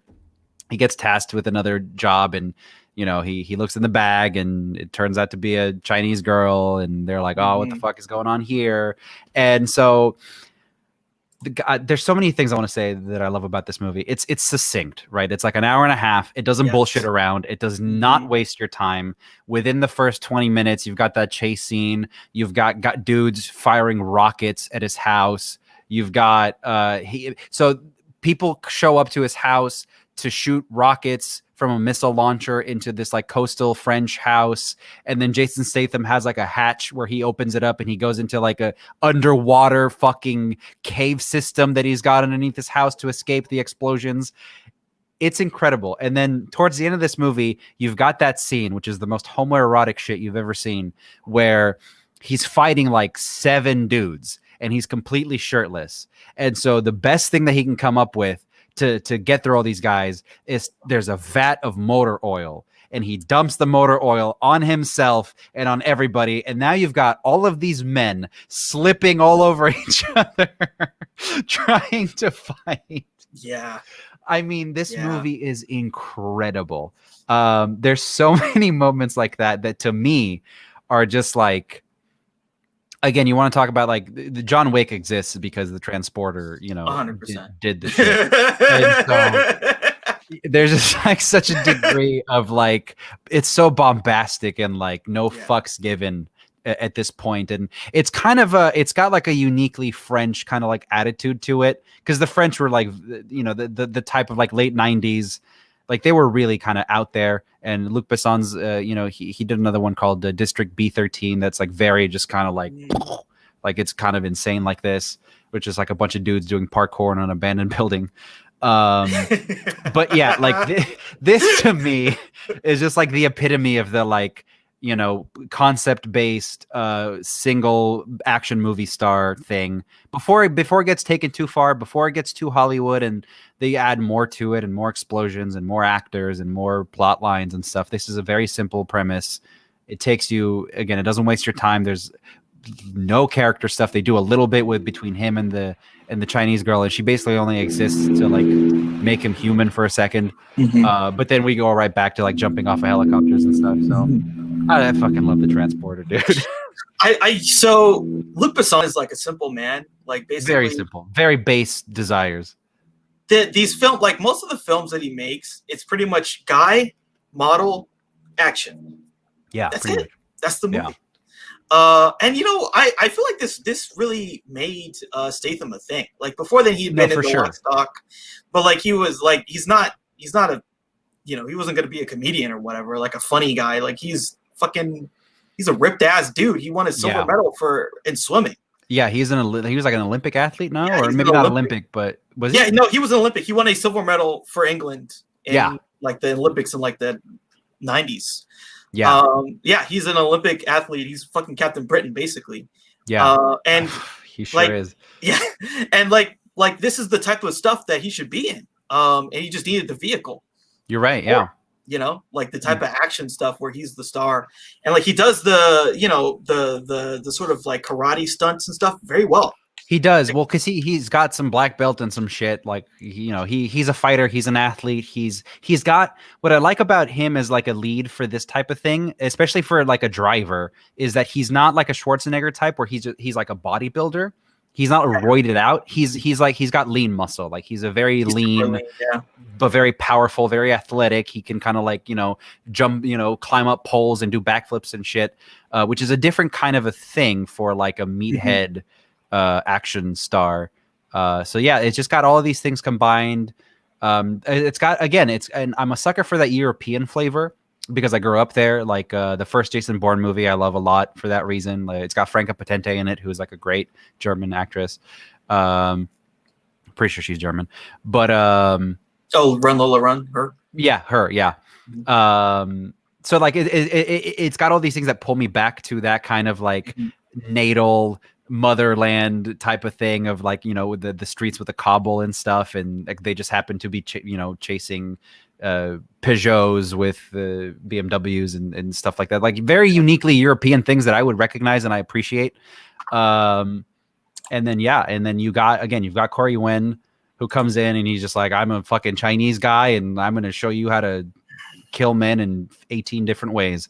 There's this great scene in the movie where after he goes back to the guy who gives him the job, and he like, there's just like all of these generic henchmen dudes hanging out, playing poker or whatever, shooting pool. They look through the keyhole, and then Statham just kicks the door down and he just like beats them with like table legs and like all of these kind of almost Jackie Chan type stuff. It's just really like, it's a really, as stupid as it is, it's actually like a really smartly made movie. So I love it. They're just so good at making these movies. They really are. Yeah. I mean, like, it's not easy to like start like 3 different franchises. True. Yeah. Like, you think these people aren't trying to do that? Like, yeah. Like, you think people in Hollywood aren't just trying to like make, you know, as many franchises as possible? Like, these guys couldn't figure it out. Yeah. They couldn't. They did for a while there. Jet Li, you know, they gave Jet Li like 10 different chances, and or what was the other one? Like, oh god, to start, it was like Romeo Must Die, Kiss of the Dragon, I think was a movie. With him and that one, I forget. There was like the one. Yeah, the one. Yeah. There was Unleashed, where he's literally like has a fucking collar. Yeah. Where he's an animal dude, just fights people. Yeah. Yeah. And yeah. Good one. Like the action is pretty good, at least. That was actually directed by Louis Leterrier, who did the Transporter. So like they did a couple more of these, but like this very first Transporter represents to me of like a shift in like, it's just like a very like, if it didn't come from like France and if it didn't come from outside of Hollywood, it would not have been good. Because Hollywood just like, I don't know, they get bogged down in details and focus tests and focus groups and test audiences. I don't know what the fuck it is, but like you've got what? Like they get what you want, right? It's a simple premise. Oh yeah. It's a simple premise. Like what is this? The Transporter, Taken. It's all just some simple shit. A guy gets his daughter stolen. A guy who has to, you know, he's the drive man. He's just like and one day he looks at the thing and it's a woman, of course. It's a hot woman. Right. It has to be a hot woman. Of course. Yeah. And you know, like boom, that's it. Like every guy gets that. Yeah, I'm not gonna let her get killed. Exactly. I'm not gonna let her get killed or whatever, or sold into sex slavery. I'm not gonna do that. Yeah. Boom, that's it. But they're like, like, oh, well, what, like this demographic and that demographic, like they get caught. Yes. You nailed it exactly. Because they take the premise and then they blow it up into something that becomes. And then, you know, and they're thinking of making all these deals. Like, all right, we got to have a scene where he, you know, eats a fucking Kit Kat while he's doing it. Like they put all these things in while he's fighting. Like what? No. Yeah. No. Yeah. So that's why they keep it simple. They keep it simple premise, and like it's like, okay, we need a lead who can really sell the action and a hot model. And you know, we're just gonna direct the action. That's it. Yeah, just get a couple guys who really know like how to direct action, and that's pretty much it. and it just works. So yeah, I'm very grateful for what the Transporter has done, because there's so many, again, like every time Hollywood, like I remember there was a movie called Stolen with Nicolas Cage, which was literally just taken, but like with Nicolas Cage, and it was like set up to be like from within the Hollywood thing, and it sucked. It sucked a lot. And they got Simon West, who is the guy who did Con Air. So like they were like, how could we fuck this up? We got the guy who did Con Air with Nicolas Cage and The Expendables 2, and then we got Nicolas Cage, and we'll put like a couple, like we'll put like some Swedish models in it. It'll be great. And it wasn't. So yeah, because it doesn't have heart, you know. Yeah, exactly. There's because, you know, what's really kind of sad is that I think Hollywood, they don't connect, because that's like, I've seen a lot of people that like they really connect with that kind of movie, you know, like they'll actually go out and they'll see it and they'll actually buy the physical media of it. Yes, but which is like a super rarity. But they don't know how to make movies for those people anymore. No, because a lot of it just goes. It's like, it's very easy to slip from a Transporter to a run-of-the-mill, you know, Bruce Willis, Vincent D'Onofrio, Dennis, whatever the fuck, you know? Like, it's very easy to slip into that. With, like, an Eric Roberts cameo. Like, exactly, yeah. Yeah, and the entire thing is, like, headlined by a dude named Steve Guzman or something. Yeah. So, yeah, they've definitely lost their way, but Transporter is always going to have a place in my heart. And I love it so much. Yeah, those are fun films. I think my favorite, well, I don't know if my favorite, but like I remember the second one the most. Like I like the model they had in that one as the villain, and she, like, there's some fun fact. You're talking about the chick with the tattoos and the bikini and like shit. Super tall and like, and she's wearing heels. Yeah, she is one of my best friends, Romanian friend. She is his cousin. She is my friend's cousin.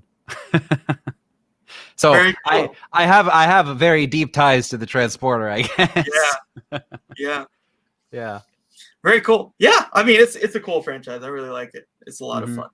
And again, it takes a lot of talent to just like spit out a franchise, like not a movie, a franchise, like multiple franchises. And like they made Jason Statham. They absolutely made him, because I don't remember before that, like you said, he was in the Guy Ritchie movies.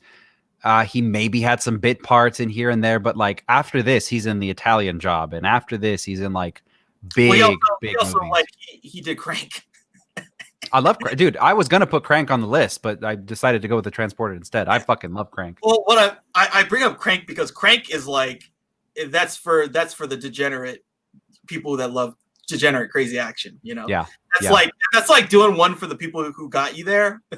That's exactly what that was. It's like you've made it big, and you know, you got to do, you know, the big concert hall, but you also got to do you got to play the Will Turn every once in a while. Yeah, you got to go to the speakeasy where everyone's drunk and they're play the fucking song.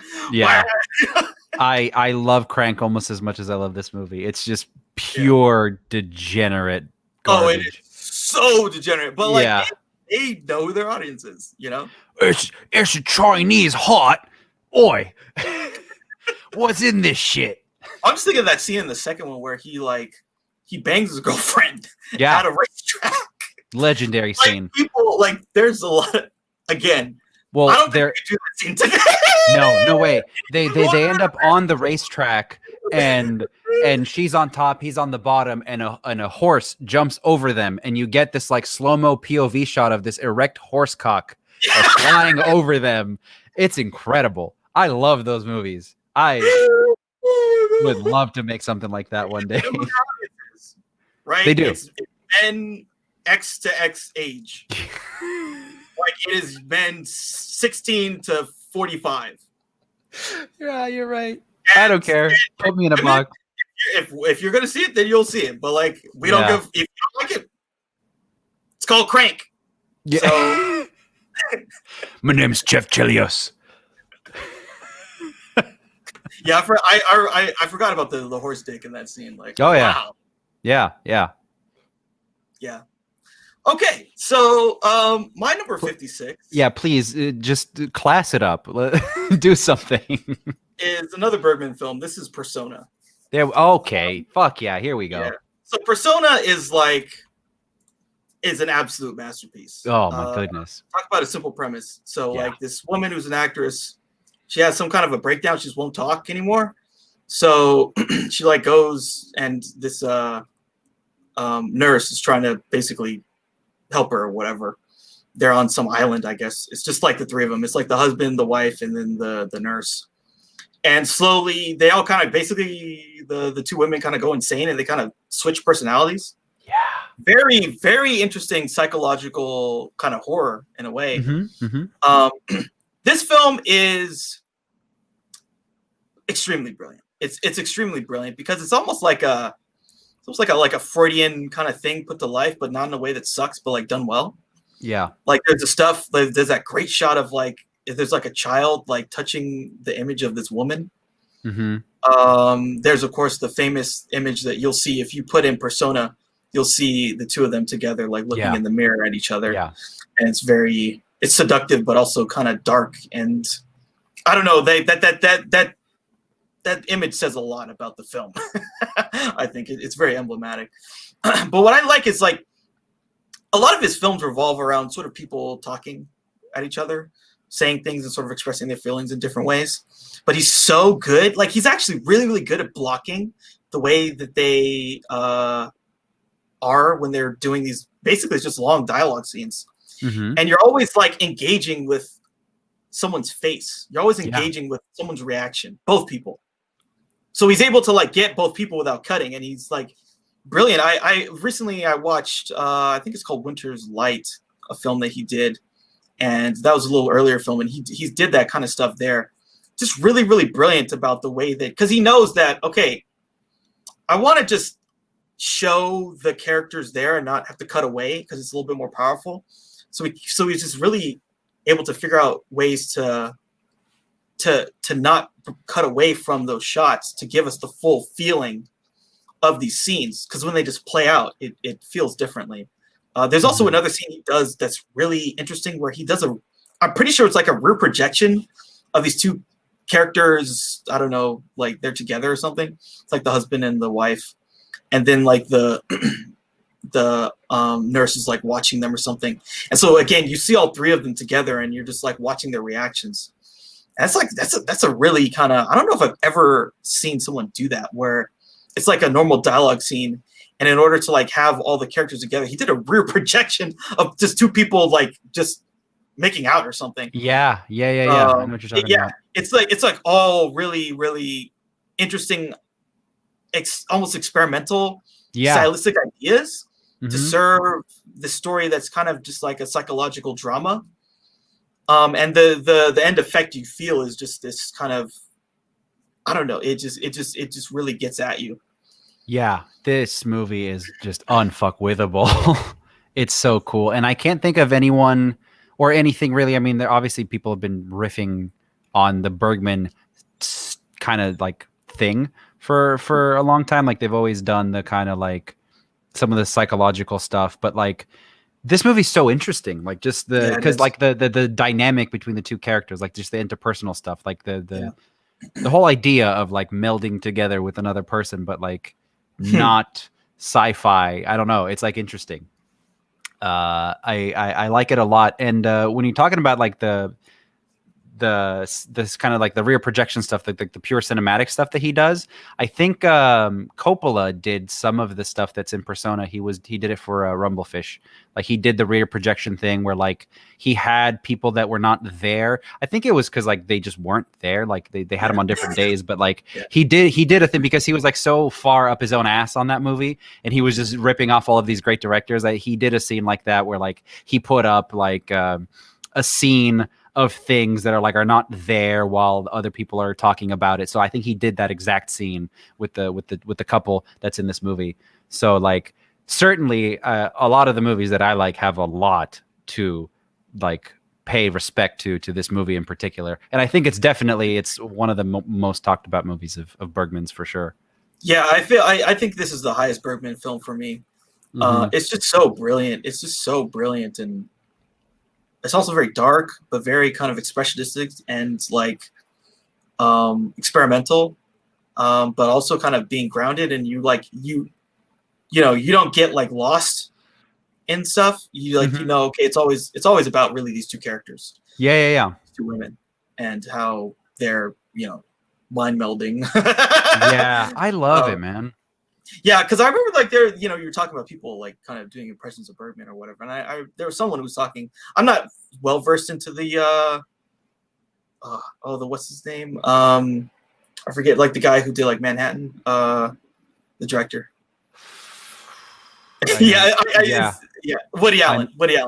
Yes, so thank you.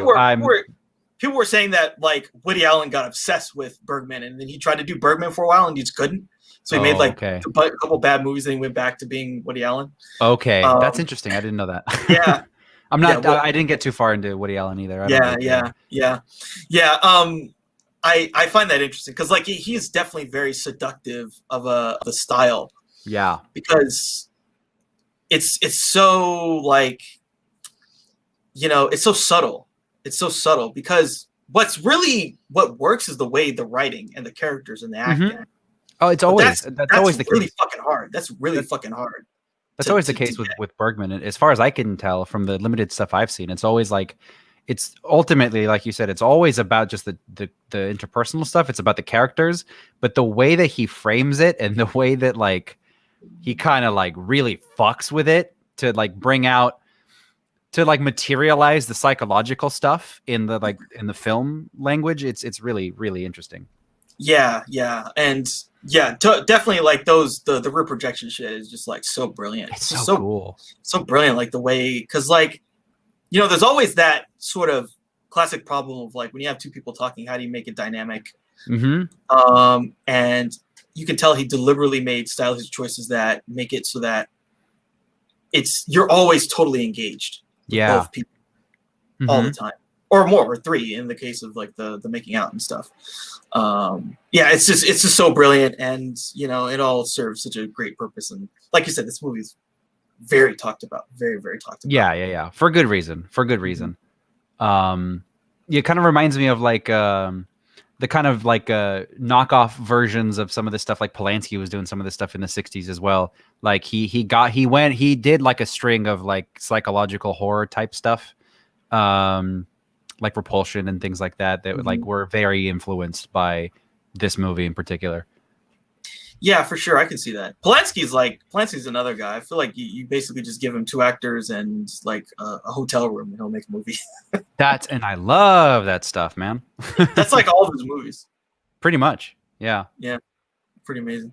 Yeah, so that's where are we at? Number 56? That's my number 56, Persona by Bergman. At 56. Okay, awesome. Yeah, fucking great movie. My number 56 is Oi, cunt. We gotta go back to Britain. We're going back to Jason Statham. We're going back to Britain. We're going back to saying, firing off curse words per second. We're talking about Snatch. We're talking about Guy Ritchie's Snatch. Well, we're not talking about Guy Ritchie's Snatch. But do you see what he did there? Yeah. I hate fire. Yeah. I said a fire. What is it? What is it? I hate the title of this movie. I think the movie title of this is garbage, and it inhibits it a lot, in my opinion, because what is it about? It's about snatching diamonds. I get it, but like, it undersells what is one of the most brilliantly like scripted movies that like I've ever seen. Certainly in the last, in this millennium, in this like era that we're in. And this is, these are the types of scripts that like really don't come along very often. Like this is like Tarantino on ketamine. It's insane. This script, it's absolutely batshit. And it's got all the Guy Ritchie isms. He does. So it's like, obviously it's very quickly paced and quickly edited. There's a lot of voiceover. To me, it always felt like the Guy Ritchie stuff, like again, the Lock, Stock and Snatch in particular, was just like, he saw Goodfellas and it really like did it for him. And then he like saw a Tarantino movie and it like really did it for him. And then he like watched a bunch of 90s music videos. And then like, that's kind of what his style is. To me. So like this movie comes in, it just like starts firing off all cylinders. You're introduced to all these wacky characters. All of them have like nicknames, which is kind of like it's like the Scorsese influence where like, you've got, Frankie Five Fingers and shit like that. But like everybody has Johnny a nickname in this. Johnny Two Times. Right. Everything two times. Yeah. Right. You've got the Bullet Tooth Tony and Mickey O'Neill and like all of these great named characters. And I don't know how the fuck this cast came together, but it's such an It's amazing, incredible cast. They probably read that script and they were like, and they like Lock, Stock, and they were like, yeah, I'm in. Yeah. So basically, I mean, it's about they're like boxing promoters or something, right? And so they're basically trying to set up these, like, Brits are trying to set up a fight, and they go to get this Irish guy played by Brad Pitt in one of the absolute greatest performances. I don't care what anyone says. One of the best performances he's ever put in. It's funny. It's good. It's that whole like gypsy camp that they set up is incredible and hilarious. So I think, one of the Guy Ritchie things that he really gets is like when he's writing about the stuff that he like knows about, which is like all of these like little kind of nooks and crannies of like England, of like all these different types of characters. It really like works. Like he's got the corrupt bookies. He's got Dennis Farina in this movie is phenomenal. Everybody in this movie is phenomenal. I mean, I can't say enough good things about Snatch. It's one of those movies that like it works for you when you're a teenager and you're watching it with your buddies and you're getting drunk and high or whatever. And then it doesn't really get worse. It only gets better the more times you see this movie. It's very funny. It's very quick. It's very witty. Something that Guy Ritchie doesn't get enough credit for, because, you know, he kind of took his own career completely off the cliff when he started making, like, they kept giving him more and more money. And so he just like, he went for it, you know? But like the distilled, he kind of took it back to this with The Gentleman last year. Yeah, but that's like a return to form. It's absolutely a return to form, but like Snatch is just like it's like a lightning bolt of a movie. It's absolutely perfect.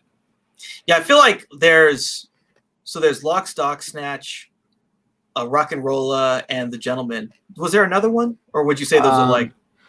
Those are in that style. Those are all sort of in the same style. Yeah, Revolver is a little more head trippy, but yeah. Yeah, I feel like those are like, and again, yeah, you're totally right. Snatch is like the peak. This is Guy Ritchie distilled in the best way possible. Yeah, this is him. It's super funny. I like. Isn't there a scene in this like they do a robbery and then like there's a guy. They like the guy he's like so big, this big ass black dude can't even fit in the car. Yeah. It's just like all these hilarious things, and like there's that scene, the "I'll fight you for it" scene where I'll fight you for it, where it's like this big ass dude is fighting Brad Pitt. And the guy gets killed. I think the guy gets killed, right? Well, he gets laid out in like one slap or whatever. Yeah, Brad just takes him out, and he does this great shot of like the guy who was the friend, who I forget who these characters are, but it's like this other guy who's handling the guy who gets his ass beat. And it's just a slow-mo shot of him, and everyone's like fucking cheering, like, because they're betting on this fight, and he's like slowly backing away because he's totally fucked. Not only is his muscle like dead, but he lost his bet for some like a car or whatever, some crazy shit, and now all this shit's owned by gypsies. Yeah, and he's got this like unhinged Irish gypsy, just like ready for blood. I remember there's another scene too. I think there's a lot of gambling related stuff in this film. Yeah. They make a bet on like a greyhound or something. It's like a greyhound is gonna catch a hare. Mm-hmm. That was a really interesting scene. So like they do this side bet or whatever, and they shoot it in slow motion, and you see this fucking dog running after this rabbit, and it's just like really like, oh shit, is he gonna? Because like that's compelling. Yeah, that's the kind of back alley shit, and like you're talking about, that's the grimy. The stuff that happens in Atlanta where they fight dogs and shit. Mm-hmm. People don't talk about it, but like that shit happens a lot.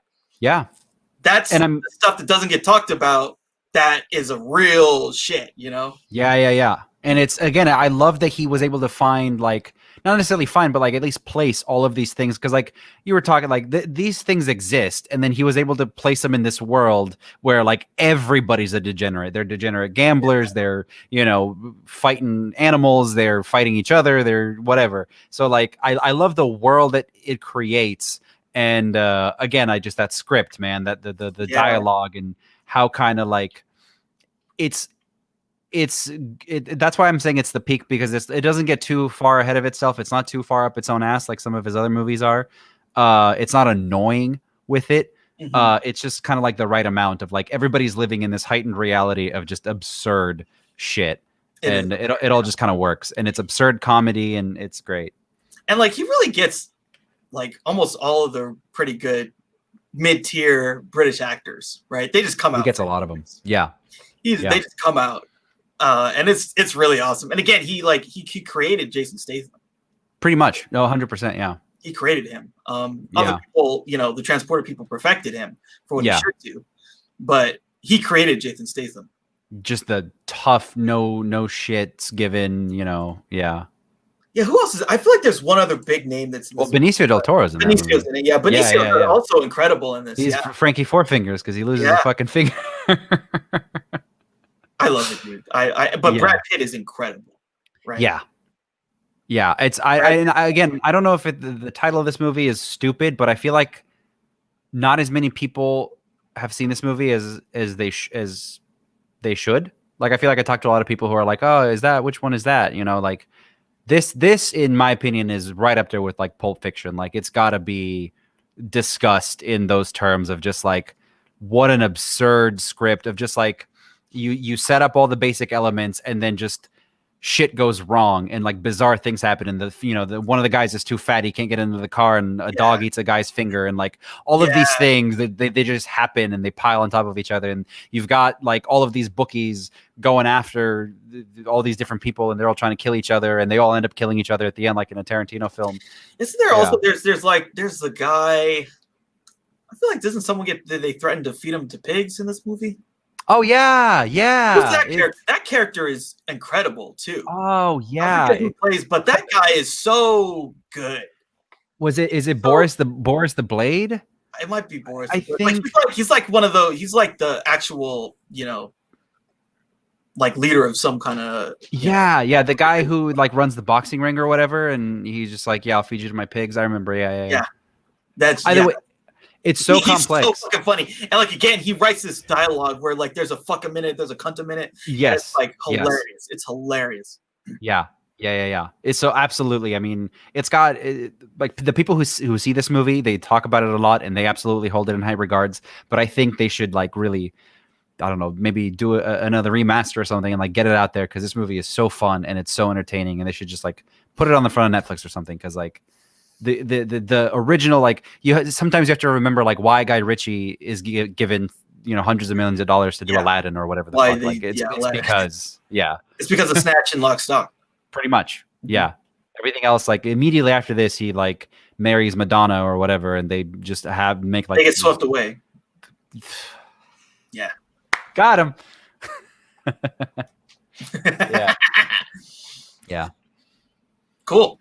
Yeah. That's I definitely like the that's definitely like the better of all the Guy Ritchie stuff. I think The Gentleman was really good. It was definitely a return to form. The Gentleman was definitely a return to form, yeah. Because again, like because there's a scene in The Gentleman where like a bunch of roadmen, they go to the weed farm and they like start shooting a music video while they beat people's asses. That's Guy Ritchie. Yeah. Like I get it. Like he's working within like the milieu of that world of just like like dumb they're shit. Shooting a viral video as they're robbing a weed farm. Exactly. Like they're just dumb shit criminals. And it's like those people are the students of a boxing guy who is like not really a criminal, but like he'll get involved if he has to. Yeah, he'll get involved if he has to. Yeah.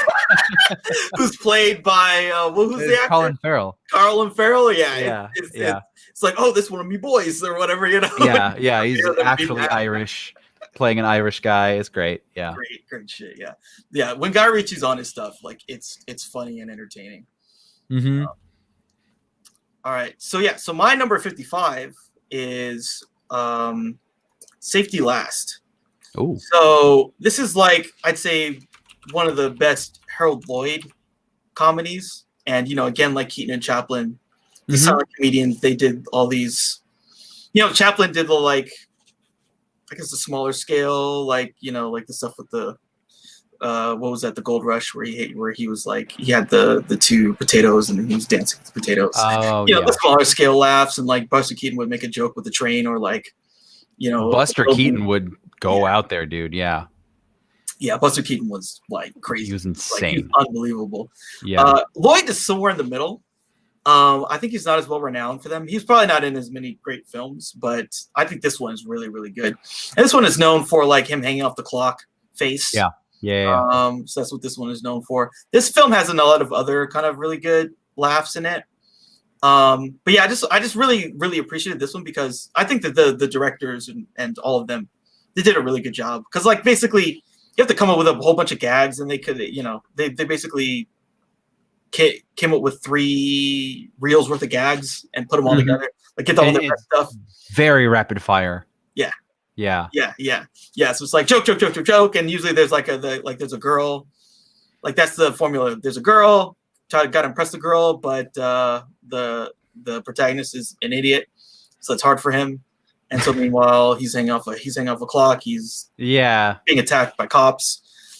He's running around. Yeah. But I just love these films, and like they did some brilliant stuff. They did some stuff, dude. They did some stuff. I mean, stuff. Some of the stuff that they were doing, like him and Buster Keaton, and like those like really kind of physical guys. It's shit that like I would not, like, from a safety advisor perspective, like I would not green light this shit. Dude, I would not allow it. When Keaton did that thing where the house fell on him. No. Like, they said people literally were like, I'm out. I don't want to see him die. And they just left. Seriously. Yeah. That was in 1920, whatever, when people didn't give a fuck. Yeah. Well, they really didn't, because they had the circus was huge. So these are basically just circus freaks who are making movies. Yeah. They gave him a camera and like, $10,000. Like, okay. And these are vaudeville circus people, and they, like, hey, these movie things. Because like, again, movies, we kind of talked about this, I think maybe last week, but movies were not really considered art or anything. Right? Yeah. Unfortunately. And a lot of reason why, I read about this. A lot of reason why, like, these films don't exist anymore is like they'd show the film maybe regionally or whatever, and they would just burn it. Yeah. They would literally just burn the film. And it's like, oh, well, that's trash. We'll burn it, destroy it. And because they saw no use for it after that. They didn't think there was any legacy for it. They just thought it was just just like when you go to the circus, you get a program of the circus or something. It's just like that. It's just a thing. That's crazy to me. Yeah. No, we talked about this for sure last week, but it's insane to me. And it's awesome that like we have some of these artifacts, because like, again, like the sheer insanity of these stunts are just like, they would never. I mean, I think the last thing I can think of in popular culture was like when Jackie Chan was doing shit like this in the 80s, in China, where he was just like actually just jumping off of buildings and shit like that. Falling down. Like there's this one movie where they're like at a mall and he's falling down a glass window. Yeah, he's going through like multiple glass windows, like on this like electric pole. It's just some fucking crazy shit. It's crazy, yeah. And he really like he's doing what they did, but with fight scenes instead of comedy. I mean, there's comedy that the Drunken Master is basically that. Yeah, it's basically that, but like there's fight scenes with punchlines.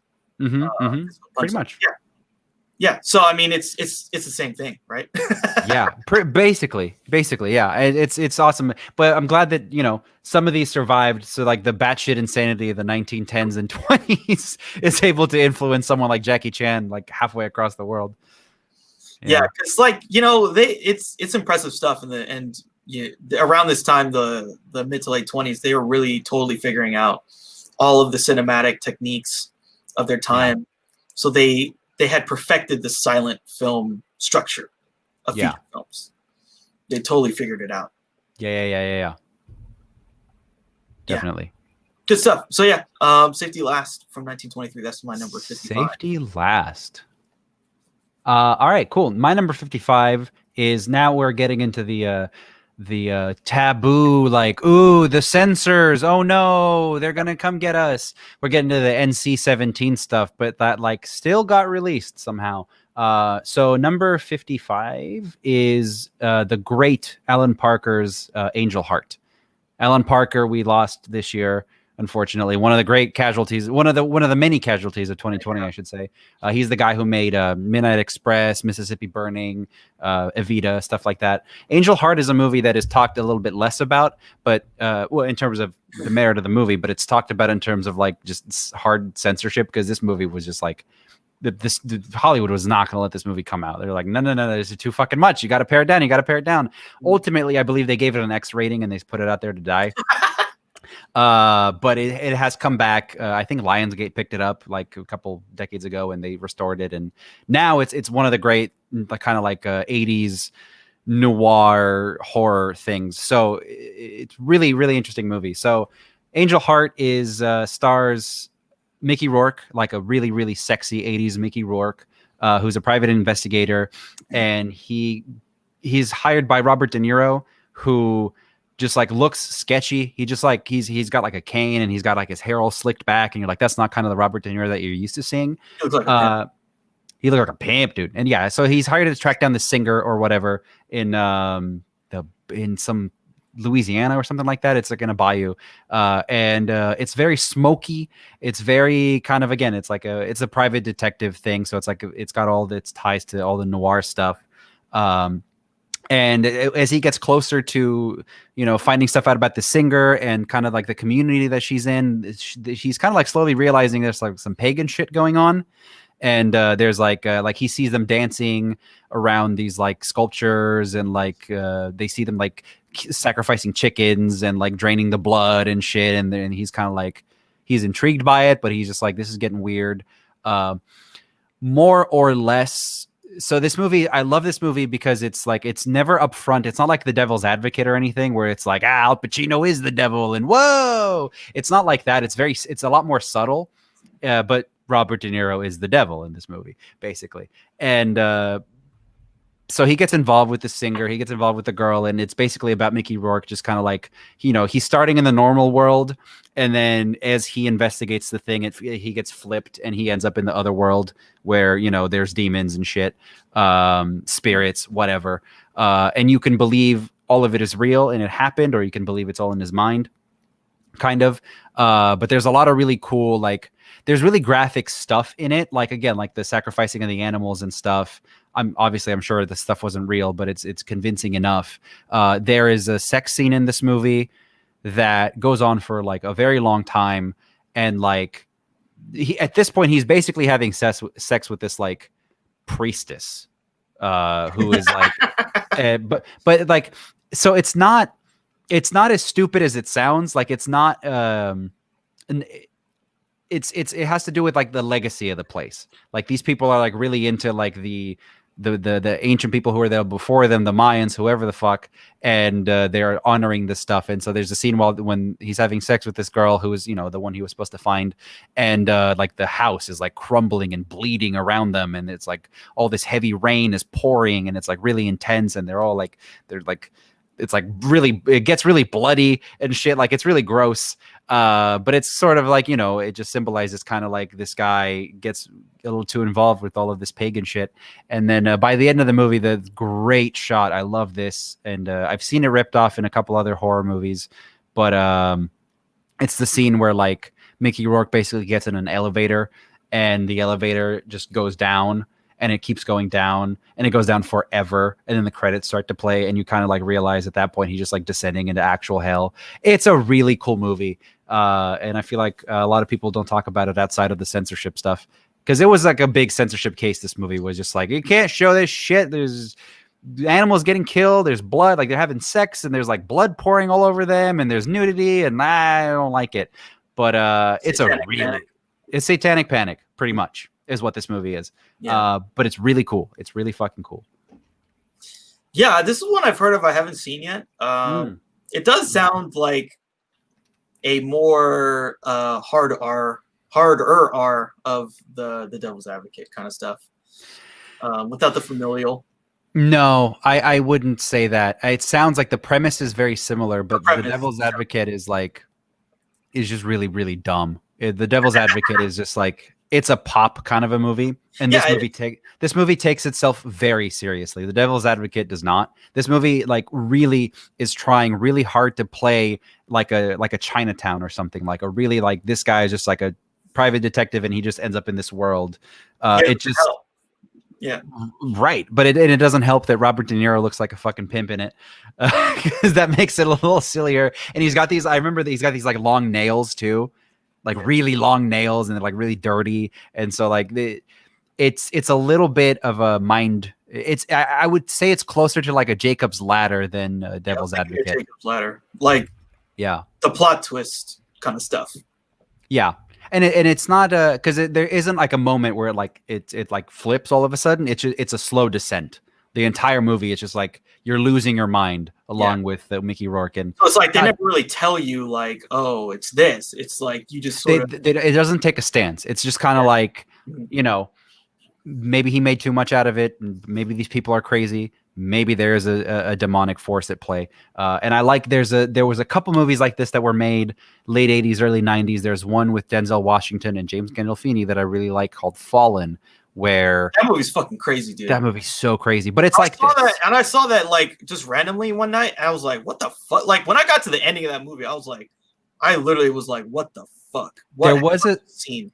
Yeah, no, those are the kinds of that's the shit that I love. Like but there was a string of movies where like there's a devil and it's possessing people to do shit, and then like the protagonist kind of gets taken over by it at the end. But this is Angel Heart. I mean, if you talk to people who've seen it, like it's absolutely like one of the better like noir 80s kind of like.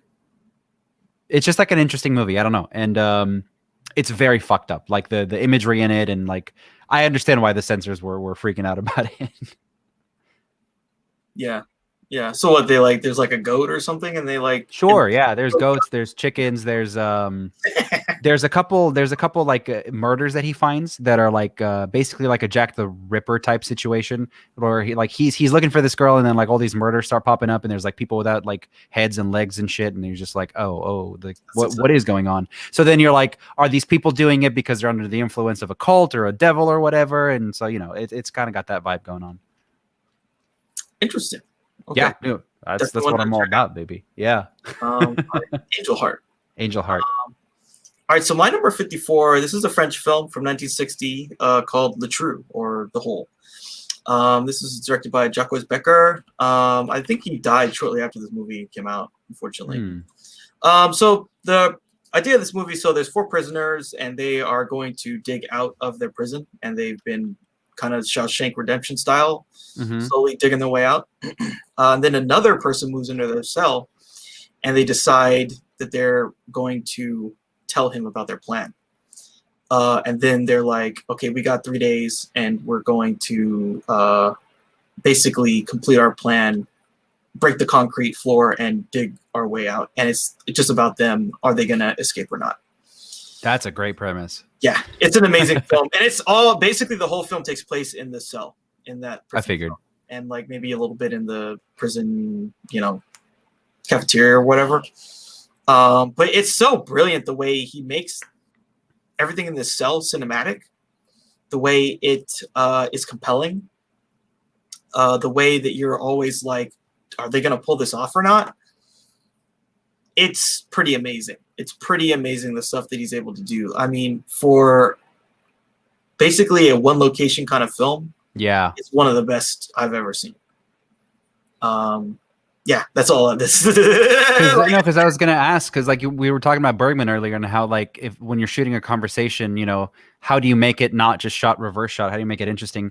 There's a subset of that of like how do you make a one location film interesting?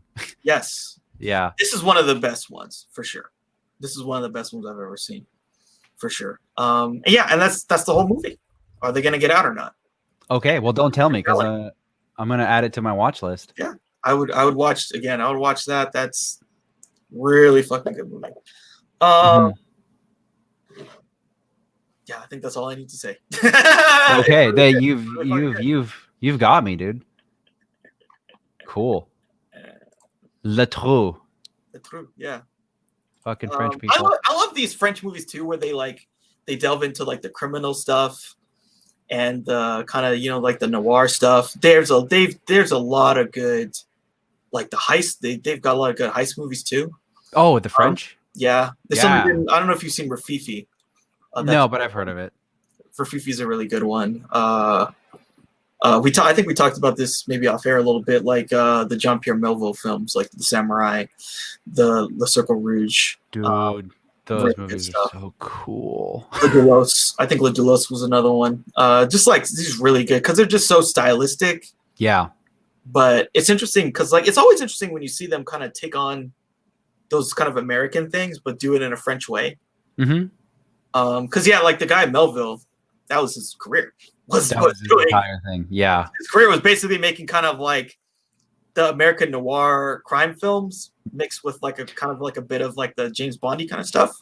But because the French really invented a lot of this stuff, like all the pulp, like way back in the pulp days, like Le Vampire and these other characters. Oh yeah, were French pulp characters. Mm-hmm. And they got like turned into American or British kind of stuff. Yeah. I like some of that stuff more sometimes because it's a little more like specifically like the Samurai and stuff like that, where it's like it takes, like you said, it takes all the noir shit that obviously like is you've got your fucking Billy Wilders and whatever like that we're doing this stuff, but like it's some part of it is just like a little more stripped. It's like a lot more stripped down and more kind of like the essence of it that comes through in a lot of these like 60s 70s French movies that I really really like. It's like less, I don't know, it's just as stylized, but it's just in a different way. I don't really know, I can't really put my finger on it. But it's also like a little, it's more realistic, I think is what it is just, that's kind of what I'm trying to get at. The way that they're shot, like it's less kind of like this heightened reality and it's more of like a normal reality. So yeah, I don't know, obviously I love it when people ape stuff from other cultures and they do it in their own way, and that's definitely one of the things. Yeah, this is a really good, like if you're into like the the simple premise, you'll love Le True. Absolutely. Yeah. So that's my number 54, Le True from Jacques Becker. Okay, so then it's time for my number 54, correct? That's where we're at.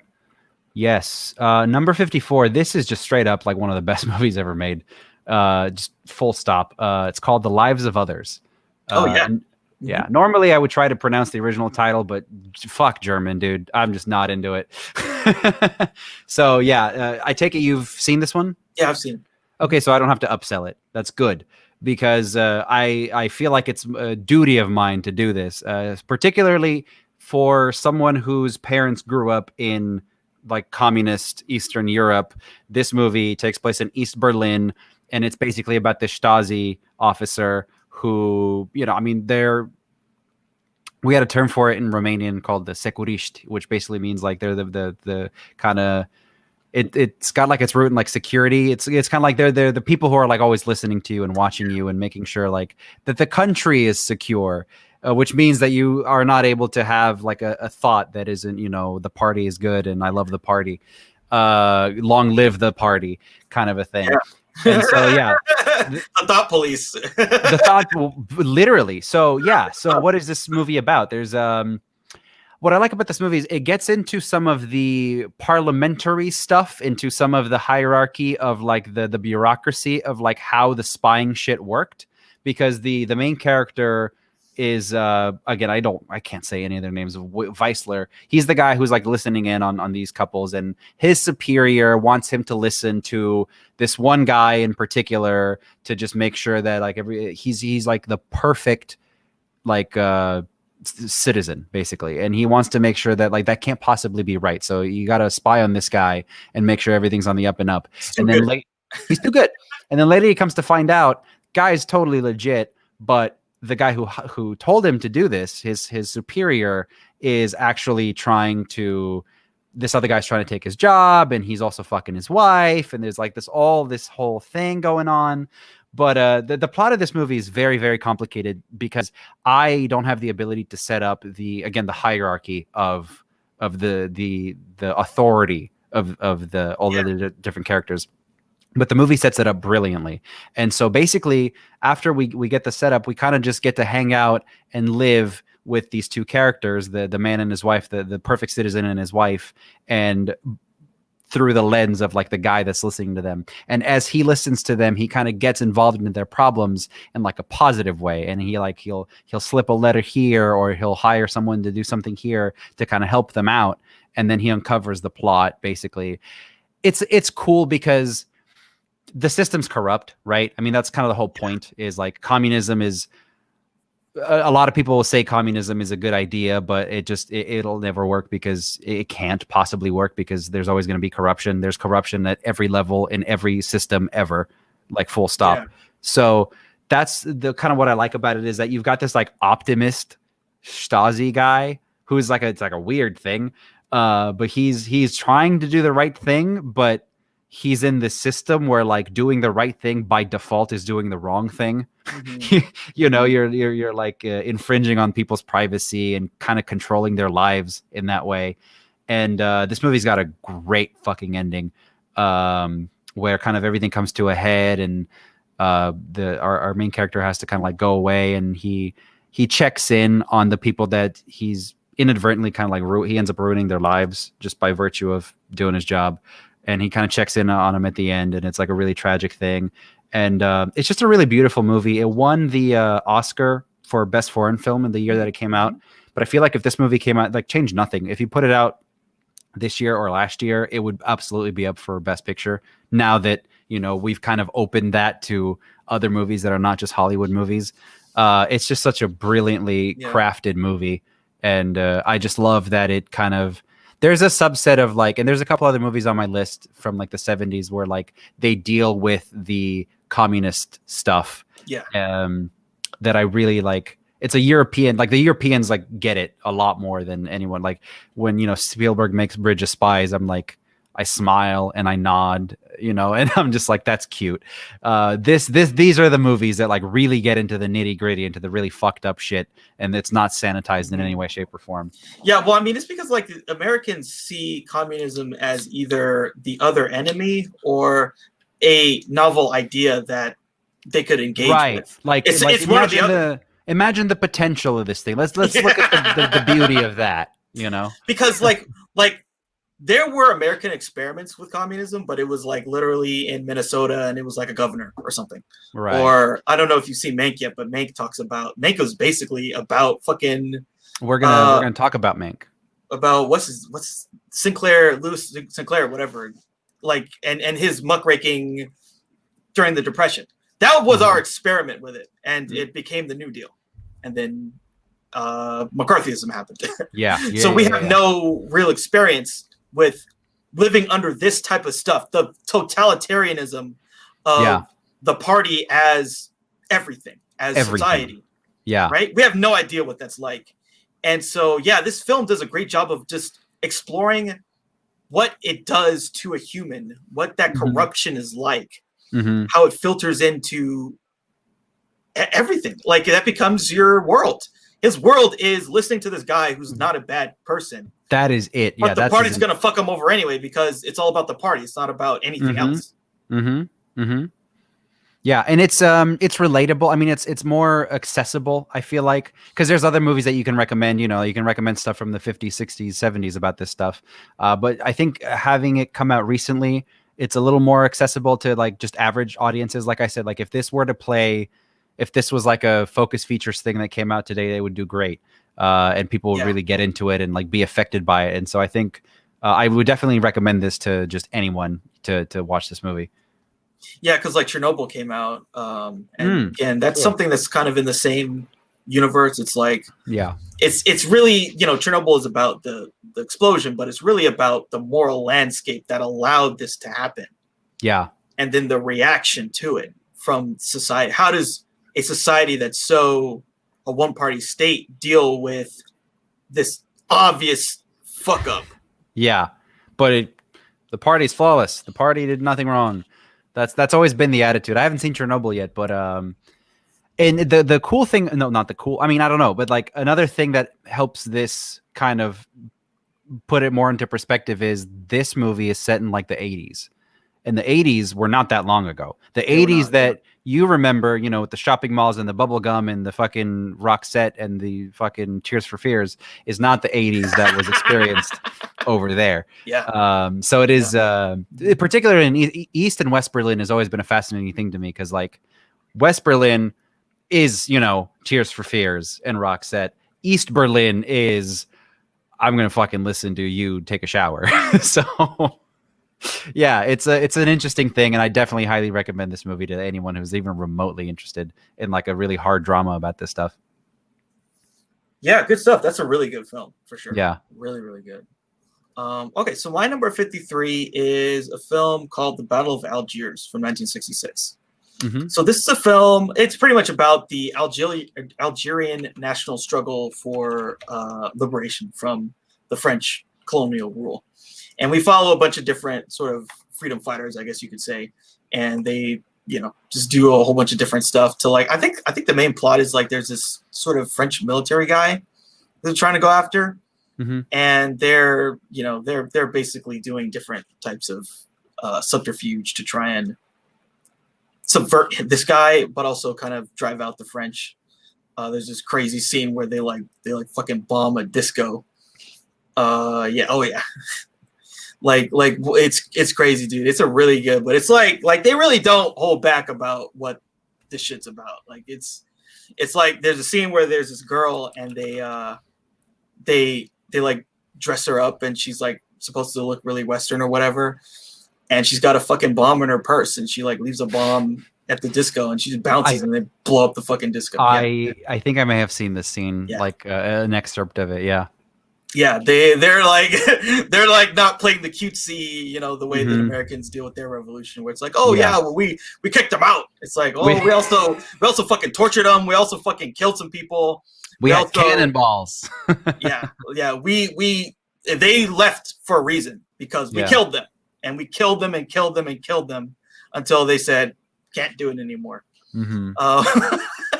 Also, this film has a really good score by Ennio Morricone. Like one of his best scores, which is saying a lot. A lot because he's got some really, really good scores.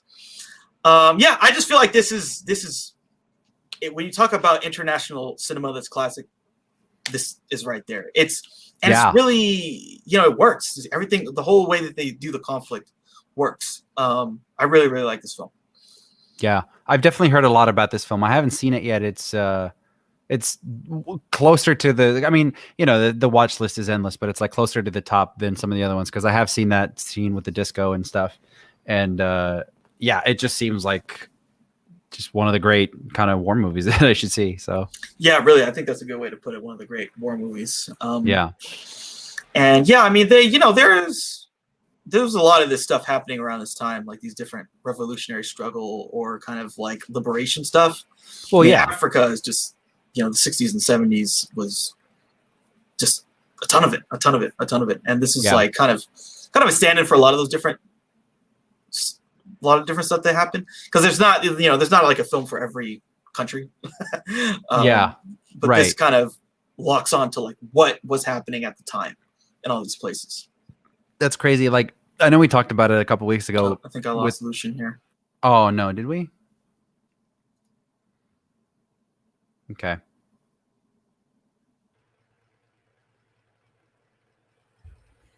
Hello. Can you hear me? Yes, you're back. Okay, I'm on my laptop now. Oh man. My I guess Comcast was unhappy, so they just cut me off or something. Yeah, I think they heard us talking about the Stasi and they were like, no. They were listening. They were. They were listening. It's the art imitates reality. So I'm on my laptop now. So we were talking about the Battle of Algiers. Correct. Yeah. Yeah, I think I've said, you know, basically what there is to say about it. It's a great film. Mm-hmm. And yeah, I think it's definitely talked about as like one of the better films of international cinema, pretty much. Absolutely. I've definitely heard similar kind of sentiments about it. Yeah. So that's my number 53. 53. Okay. It's the Battle of Algiers. Cool. Well, okay. My number 53 is Against All Odds, The Neon Demon. Oh yeah. No, not Against All Odds. The Neon Demon. Yeah. I say Against All Odds because he's got a lot better movies. There's a lot better movies, like there's Suspiria, and there's a lot of better movies that are kind of doing this thing. But I like The Neon Demon because, god damn it, it is so...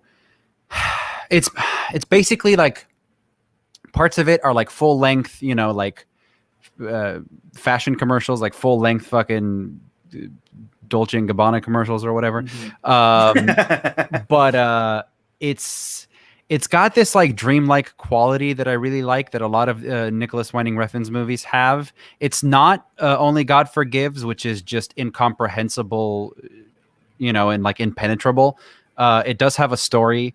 But this movie, I've seen it again. This is the movie I was talking about at the beginning. Is that I saw it when it came out. It came out on my birthday a couple of years ago. I got it on Blu-ray. I watched it. I loved it. There was a 4K Blu-ray of it. I tracked that down. I watched that, and first of all, the visuals are incredible in this movie. I mean, they are. The stuff that he does with the neon stuff and some of the fashion, kind of like the modeling sequences and all this stuff is great. There's a scene where this dude is like putting like it's like a white, they're in like a photo space and everything's white and blown out, and he's putting like all this gold shit on her, and it's really, really cool. So it's got that. Oh, but the things that I like about this movie are the idiosyncratic little things, like the motel scene where there's like a wolf in her room or whatever, and like Keanu Reeves shows up. Yeah, it's a and, mountain lion. It's a mountain lion, whatever. Yeah, it's a mountain lion in her bed. Yeah. And Keanu Reeves shows up and he like shoves a newspaper in someone's mouth, and you know, like stuff like that. And then ultimately, the stuff that really sold me on it is when I saw it on the second time around, and I saw how much more extreme the European cut of it is, and I was like, oh yeah, that's what this movie needed. The scene in the morgue with Jenna Malone and that one naked body. That goes on for a little bit longer in the European scene, and it's a little more intense. And just everything that happens in the third act of this movie is so kind of uncalled for and so batshit crazy that this is why I love this movie so much, and that's why I made my list. I love Drive. On paper, I should love Drive more because it's about gangsters, you know, and it's like a gritty crime thing. It just happens to have, you know, synthwave and neon colors and stuff. This I like Neon Demon a little bit more because it goes a little farther, not necessarily with the violence, although it is very violent, but with some of the like psychosexual stuff, which, you know, I'm very much into. It's like a really sleazy Black Swan, like 10 it times. It is approaching similar. I mean, some of it, yeah. It's just like it's significantly more sleazy and more extreme. And you know, he's done some extreme cinema stuff before. Like that scene in Drive where like what's her face gets her brains blown out was like a big deal for a lot of people. They had like they really hadn't quite seen that like European insanity in the kind of like. Yeah, I saw this comment on like YouTube that really made me laugh, honestly. This person said, based on that scene, they said Nicholas Winding Refn shoots violence the way Quentin Tarantino wish he did. Oh, and I thought that was like, I don't know, I didn't agree with that, but I thought that was like a cinema nerds kind of take on the way he depicts violence. Yeah. Oh, it's a take. It's a take. It's definitely a take. That's what that was. But I thought it was because like he does do this violence in a very particular way. Yeah, sure. I love but like visually, I think this movie is just the most interesting for me. Like, there's a lot of cool, like when after they push her, I'm not going to spoil too much, but like after she gets pushed in the pool, and like you see her, she's like laying there with her like legs broken and shit, and then the cut after that is just Jenna Malone in a bathtub, just drenched in blood. And you know, she's just like feeling herself for a minute. Like, that's the shit I live for. That's the cinema I live for. It's just like, you know, there's not a lot of horror films that really scare me. Like, the number is pretty small actually in history. But there's a moment in this movie, because like the theme of this movie is basically the main character, and she's, what was her name? I forget her name. Elle Fanning. Yeah, Elle Fanning. So she's the, I guess, I don't know, older sister of She's the younger sister. She's a younger sister. Yeah. But she's like super tall, and she's very like model-esque. Very so like model-esque, she's come to LA to do the LA thing, you know, be a model, be an actor, be a star, blah blah blah. The thing about it though is like she had like this film basically says she has this thing, this star quality that cannot be quantified. Yeah. And that it changes her a bit, but it puts her in danger because everyone is seeking it out. Yeah. It makes and there's a moment. Sieve. Yeah, and there's a moment where these other characters, they come to try and take it from her. And it's like this oath, you're dead. You're fucking dead. Because like if you, and that's the thing too, that kind of like really works for me for this film. It's like, if you told some people that this person has this thing, and if you can take it from them through physical violence, they would do it. Absolutely. They would fucking kill people. Especially in LA. Like, I think setting this in LA as opposed to like Chicago or New York is it's a specific choice, because the people out here are the types of people who would do that. Absolutely. And, because they're people like her, but they become jaded because it doesn't work out, or something happens, or they end up, you know, banging some guy who they think they're going to get, you know, they're going to get a job from, but it doesn't work out. He's a fucking liar. He's a scumbag. Yeah. And then you're just mad. And then you're like, what does she have that I don't have? Mm-hmm. And then it's just like, well, I'll just take it. I'll kill him and take it. And I thought that really worked in this film. Yeah, because I mean, the whole thing, I would say it's a little bit of a slow kind of descent type of thing, similar to like we were just talking about Agent of Heart, except that the movie starts at like a heightened reality and it just kind of maintains it. So by the time we get to the stuff at the end where it just like goes completely off the rails, you're like shocked, but not like too shocked. But it is, and you could argue it's a little on the nose with the whole like, if we can't have your thing, we'll just eat it kind of a thing. But I don't know. It worked for me, and I just think it's not as like intellectual, I want to say, as like a Black Swan. It's not as like concerned with the nitty-gritty of the stuff. It's just a lot more bombastic and in your face, and I appreciate that a lot more. And I just appreciate just that he goes there. He goes for it. And again, in that unrated cut, I saw things I didn't think I would see in this movie. So it's really cool. And I like extreme movies. And this is like, it's a really interesting marriage of like really pop visuals with really fucked up shit. So yeah. A lot of those dream sequences, like there's, was it like a trapezoid or some kind of like shape, geometrical shapes? Yeah. But it's so beautiful the way they shot it. It's like, really beautiful. And it's like strobing the whole time. And yeah. I really like his style, his aesthetic style. It's very, very, it's very strong, you know? Yeah. It's like, it really affects you and you're like kind of overwhelmed by it. Absolutely, but then it's like mixing it with the, you know, the crazy. Well, he goes sexual stuff. It's great. Yeah, he gets into the extreme stuff. Like he's always done it. Like that Valhalla Rising is one of those movies that is just like he goes there. You know, even it's Bronson, like no words. It's just violence and murder. It's just exactly, and I love that shit. You know. But for whatever reason, like Neon Demon, again, being an LA movie, being the pretty visuals with the pretty girls, and then all of them get like mutilated. It's great. Yeah. It's what I need. Yeah. Cool. Yeah, I like that film too. I probably like Drive is my favorite of his films, I'd say. Drive is definitely probably the best, I would say too. Yeah, I do appreciate that he, you know, before we were talking about they gave him money to do a miniseries. Yeah. Too Old to Die Young, which is like 6-hour version of just his stuff, pretty much. Yeah, that's I still have to watch that. It's so crazy because that thing it is basically, you know, half of it is it's because it's almost like he's doing the setup of like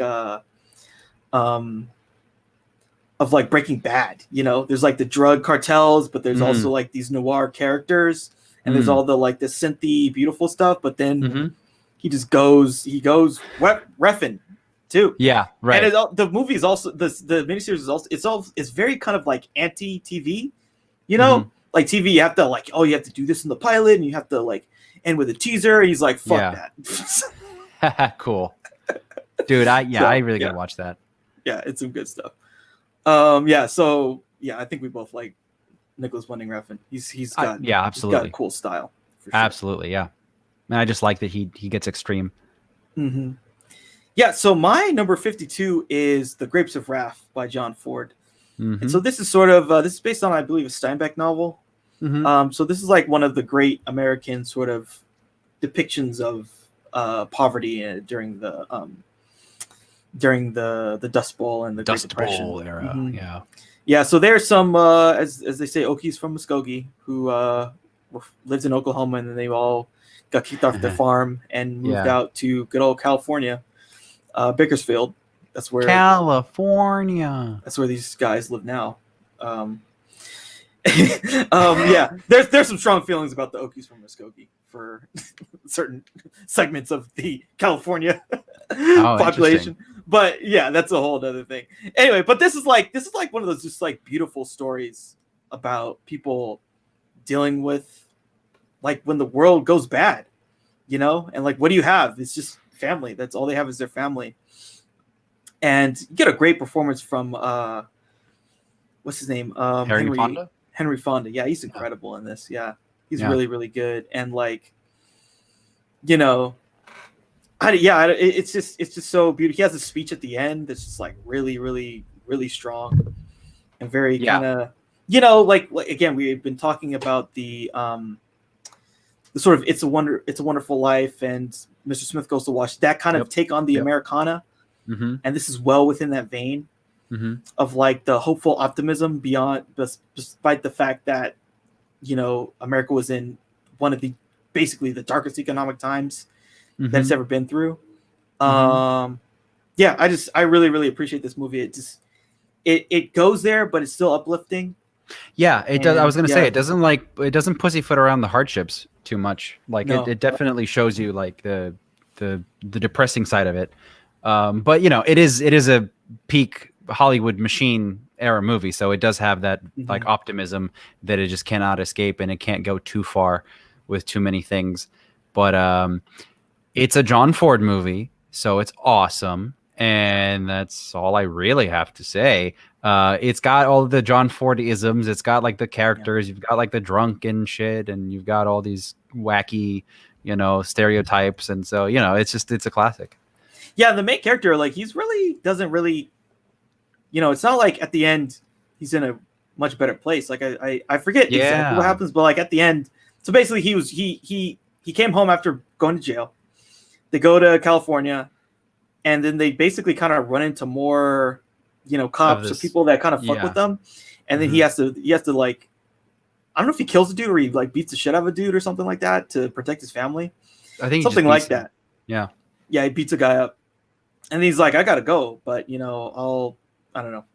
I forget exactly what the speech was about, but he like gives a really good speech. He gives a really good speech, and he's like, I'll always be there for you, or whatever, to send it off in that true like American, like, we will persevere. To give you the upbeat feeling, despite the fact that this guy is not gonna live a good life. Like if we ever followed him after this ending, this is like the high point in his life afterward. But this film, is the height of what the American sort of machine could do with cinema. Get this great director, great actors, a strong source material, and the bit players are really good in this. The bit players in John Ford movies are always really good. They're always really fucking They're always really good. Like the mom, she's a bit player in so many movies. She's really good in this film. And John Ford, there's so many things that he kind of invented stylistically that kind of people don't think a lot about. He does a lot of good stuff with like the contrasting, basically what would become noir. And it's in this film. It's in Stagecoach. Really big, like wide open spaces, shooting wide open spaces, and kind of getting those establishing shots and stuff. There's a lot of really good stuff that he does here, cinematically in terms of directing, that we just kind of take for granted because like it's style, it's default there. style. But yeah, I mean, film noir comes from like this film and some other films. Like they take like moments, like I really like that shot when he like lights the candle, and you just sort of see his face, and then they make a whole genre out of that, basically. Yeah, one of my favorite genres for sure. Yeah, and there's like there's a moment in Stagecoach where like there's the woman, and we see her in the doorway, and it's like a silhouette. That's half of the reason why Orson Welles shot half the films the way he did. Because of that one shot. So yeah, good stuff. Cool. That was your number 52? Yeah, that was my number 52. Was The Grapes of Wrath. Awesome. Yeah, my number 52 is a movie. I mean, I love all these movies, but I just love this movie dearly. Movie from 1973 called Breezy. Directed by Clint Eastwood. Who else? This is his second feature, I believe. It was a second feature and the only movie that he didn't star in for like a long time that he didn't direct. And it's a very, very cool, it's a very interesting movie. It's a lot of people say it's his best movie, certainly of the time, but it's okay. So it's early 70s. It's very much, it's shot in like a new Hollywood kind of a way. And it's about basically Breezy is, and it's a age old tale. Breezy is like a hippie, free spirit, kind of attractive young girl who's just kind of out there floating in the wind and whatever. And William Holden is the hardcore, like establishment, drunk, divorced, the establishment has kind of done him wrong. And William Holden in this movie, middle-aged, older William Holden is so great in this movie. Watch this movie, if only just to watch his performance, because it is, at this point, it's the early 70s. We're not doing we're not doing that anymore. So it's a more of a subdued performance from him. And again, he's got a lot of baggage. He's lived his life. And then Breezy comes along. She's like this, 18-year-old, whatever, kind of floating in the wind. And basically, long story short, is she's kind of like a vagrant, and she's just kind of like loitering and sleeping wherever. And she ends up sleeping on his front porch, and he tells her to fuck off, and she does. And then she gets in trouble with the cops. And when the cops pick her up, she doesn't have like a home or anything. So she says, "Oh, I'm staying with my uncle over here." And, so she gives him the address of William Holden's place. And so he plays along when the cops show up because he feels bad for the girl. And so the whole movie basically is just these two kind of playing off each other. Like, again, it's the early 70s. So you've got like the counterculture chick who is like teaching an old dog new tricks kind of a thing. It's got that dynamic to it. Obviously they sleep together and like that becomes a thing. And it's, again, very 70s. We see Bush and everything. And that's why I like it. It's a very atypical movie from Clint Eastwood. You get a sense that he was just trying to do what everybody else was doing at the time. He was not making because his first movie, Play Misty for Me, is not, it's like a thriller. It's like it's not at all an action movie, or it doesn't play off his machismo at all or anything. It's just about like a psychopath who's like stalks him or whatever. And so this second movie is like just kind of for the times, kind of like a folk opera kind of a thing, Again, it's just the William Holden guy is really kind of set in his ways and divorced and whatever. And then Breezy is like the spirit that she floats into his life. They share a moment, and then ultimately they have to break apart at the end of the movie. Because he just can't commit to her because it just doesn't like his peers, are not taking him seriously. Everyone's kind of like looking down on him. Like, why are you fraternizing with these hippie scum, these counterculture idiots? Like we're going to stamp them out and they're going to go away kind of a thing. Yeah. And he's developing feelings for her, but ultimately he makes the choice. It's that classic noir character flaw. He's like unable to break out of these old patterns that he's been living in forever. So it's a really beautiful film, honestly. And I think it's not very well known or talked about. And I remember the first time I saw it, I like immediately went to go see it again because I thought it was it's really well shot. It's like a full kind of full frame like aspect ratio. It's a really gorgeous. I think Universal owns the movie, so there's a really gorgeous like transfer of it on Blu-ray. Only in Europe, not in the States. Go figure. This movie does not exist on Blu-ray in the States, only in Europe, so I had to import it. But yeah, it's just like a really atypical movie. Like, you wouldn't think Clint Eastwood directed this thing. He's not in it at all. But it is shot in and around Carmel, I believe.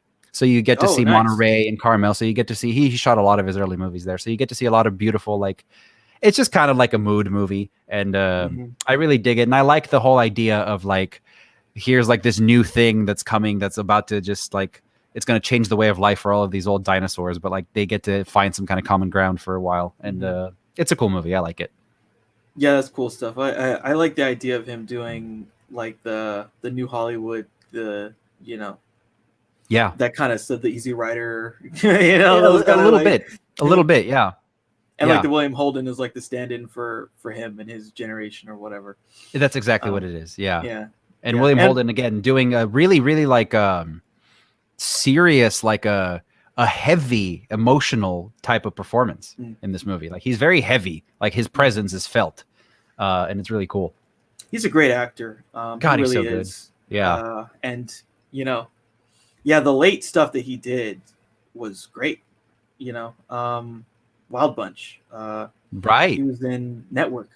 He's in all these movies that are just like pretty good performances from him. And cool stuff.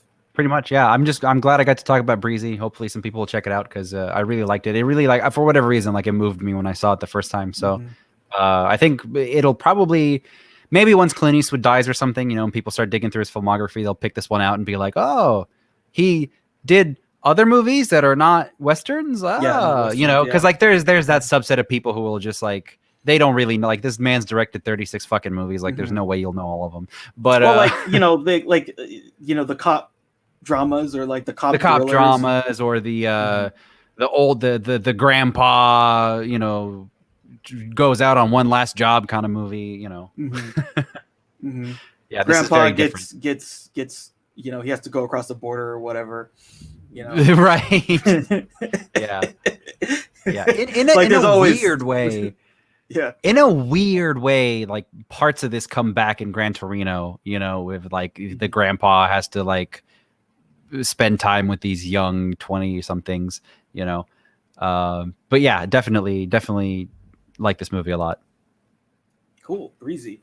All right. So my number 51, the last one for today, is The 51? Lord of the Rings, The Two Towers. Okay. So yeah. So this is it's kind of like, it's kind of hard to place like where I feel about all of them. They all have really, really strong parts. They're all, to me, like, even I feel like breaking them apart is kind of wrong in a way. I almost feel like, I can see that, because they're all one singular story, and they just sort of like, there's different phases of it. But I think this film is still very, very, very good. The Helm's Deep stuff in and of itself is like one of the best, action set piece scenes ever. Like, in and of itself, just that sequence is amazing. This film deals with, Frodo is like off on his own with Sam, and he's really feeling the weight of the burden of having to have the ring. And there's this interesting relationship between him and Gollum, because he can empathize with Gollum. Like, Gollum is like, I know Gollum is what I'll become if this thing takes over me. And so if he has no humanity, I have no humanity. But Sam's like, no. Even I believe, I don't know if it's this one or the next one, but he says, like, you don't understand, he's a villain, Mr. Frodo. I love that line where it's like you don't get it, dude. This dude is a crackhead. Yeah. He wants the crack. Okay. Yeah. He's gonna steal your car. It doesn't matter. He wants it. Yep. He's gonna sell your CD collection. Yeah. I love that whole the like how the two hate each other. And meanwhile, so like basically the trio of Aragorn, Legolas, and Gimli are trying to save the two other hobbits. I mean, while just basically just going around killing people. Yeah. And so then they get sucked into this the stuff with the Rohan tribe of humans. Mm-hmm. It's just like, like these films are unbelievable. Like they're really are. The scale, the spectacle, all the stuff they did, the way they shot it, the way they used practical effects, the way they used special effects. It's just, there's so many like scenes that in and of themselves would be incredible. Like the stuff when Frodo and Sam get kind of sucked into Gondor and they meet what's his name's brother, and there's a million characters. I don't remember. Sorry. So like there's the brother of Sean Bean's character. The brother the brother is kind of like, so their dad is crazy, but he loves Sean Bean, but he hates the younger brother because he thinks that he sucks. And so the younger brother's always trying to live up to his brother and like kind of prove, hey, Dad, I'm not a loser. And so he like thinks he's going to do that by taking the ring. And there's this whole kind of thing. And then they're like, your brother who you thought was perfect, actually turned evil because of the ring. I'm just going to do the same to you. This is not going to work out the way you think it will. And there's all that, like all those scenes are really good because it gets really character stuff, and it's you're right, very desperate, like those scenes are very desperate. It's just like human beings being killed by beasts and monsters, and we see the Nazgul and they ride on these like massive wraith things, and we just see them murder a bunch of people. Like they just fly around murdering people, like screeching and murdering and killing people, and it's like, whoa, this is bad. This is the middle film was always interesting in these trilogies because it doesn't have to like, resolve anything. It doesn't resolve anything, and it doesn't have that like immediate wonder of like setting up the world kind of a thing. Yeah, it just dives us deeper. Again, we get to see the Nazgul, we get to see these Ent characters. The Uruk-hai army comes out, and again, that's an amazing scene. We get to see the people in Rohan. Really cool scene. These films are just so amazing. They're just so amazing what they were able to accomplish. It's a gargantuan task because like these books were just fucking sprawling, and they have to like create a narrative with characters that we connect with in these films, and not just like get us stuck in the trees of what the big stuff is. That's why I like this film. It still makes my brain hurt that these things got made, and like in particular the first two Harry Potter movies got made. Like it boggles the mind how, but like Lord of the Rings more so because of like the sheer scale and the photography of it. Like I don't understand how it's possible to like logistically set all this stuff up and make sure that you're getting it right all along the way. But you did a good job of upselling the Two Towers because a lot of people like to shit on it. I personally, I've only ever seen it once, I think, like in 2002. So like I remember really not caring for it when I saw it. And that was obviously like a lifetime ago. So I got to rewatch. I'm going to rewatch all of them eventually. But I remember really not caring for that one because I think you're right. Like it doesn't have the like, we're getting, I know. Because it doesn't have the like, we're getting to meet these characters. It doesn't have that whole fun thing. Like we're going to go on an adventure, and it doesn't have the like epic kind of finale, like the stakes that get resolved in the third movie. But the battle scenes in this, I remember being like kind of, because like you said, like splitting them up is kind of weird because if you take this movie, if you put it next to the other two, you can say, yeah, probably you can make an argument. Yes, it's the weakest. But if you take it out by itself and you put it up against any other movie, it's like still unfuckwithable. So that's that kind of like, that makes sense to me. I mean, it's really, really hard to follow. It's not like episode 2, Attack of the Clones. You take that out of the series and it's still just unwatchable drivel dog shit because of the CGI and because of everything. Like it just does not hold up. He went full Lucas on it, and it's just green. It's just green. It's just icky. It just doesn't green hold and blue. up. That's the movie. I don't care if it ruffles feathers, but like definitely Two Towers is it's a solid point. I mean, I think this whole movie series is just amazing. It's I can see why people would sort of not like it, because I remember like at the end, once we got to the third movie, people kind of, I remember someone saying like, oh, well, I don't like, I literally remember in the theater, someone saying, well, like, how am I supposed to feel about this movie? I can't clap at the end. And basically they were saying like, they felt like there wasn't a resolution, you know? Oh, okay. Sure. Yeah. It was kind of weird, but someone literally said that in the theater when I saw this, 20 Interesting. Wow. Yeah, that's what the polis has to say. Yeah. But yeah, you when you're in this like massive, like this is a massive epic, right? These are all 3-hour movies. The theatrical cut, the extended is even longer, and we're just in this world for a long time. Yeah, for a long time, and we're just like, I could see how some people are like, okay, I want to. This is cool, or if they're not sold on it, that's the other thing too. Like, that's what I think they do so well is like, if you're sold on, you like the premise, you like the world, you're gonna get a lot. You're gonna get a lot of stuff, and they build it big time. Yeah.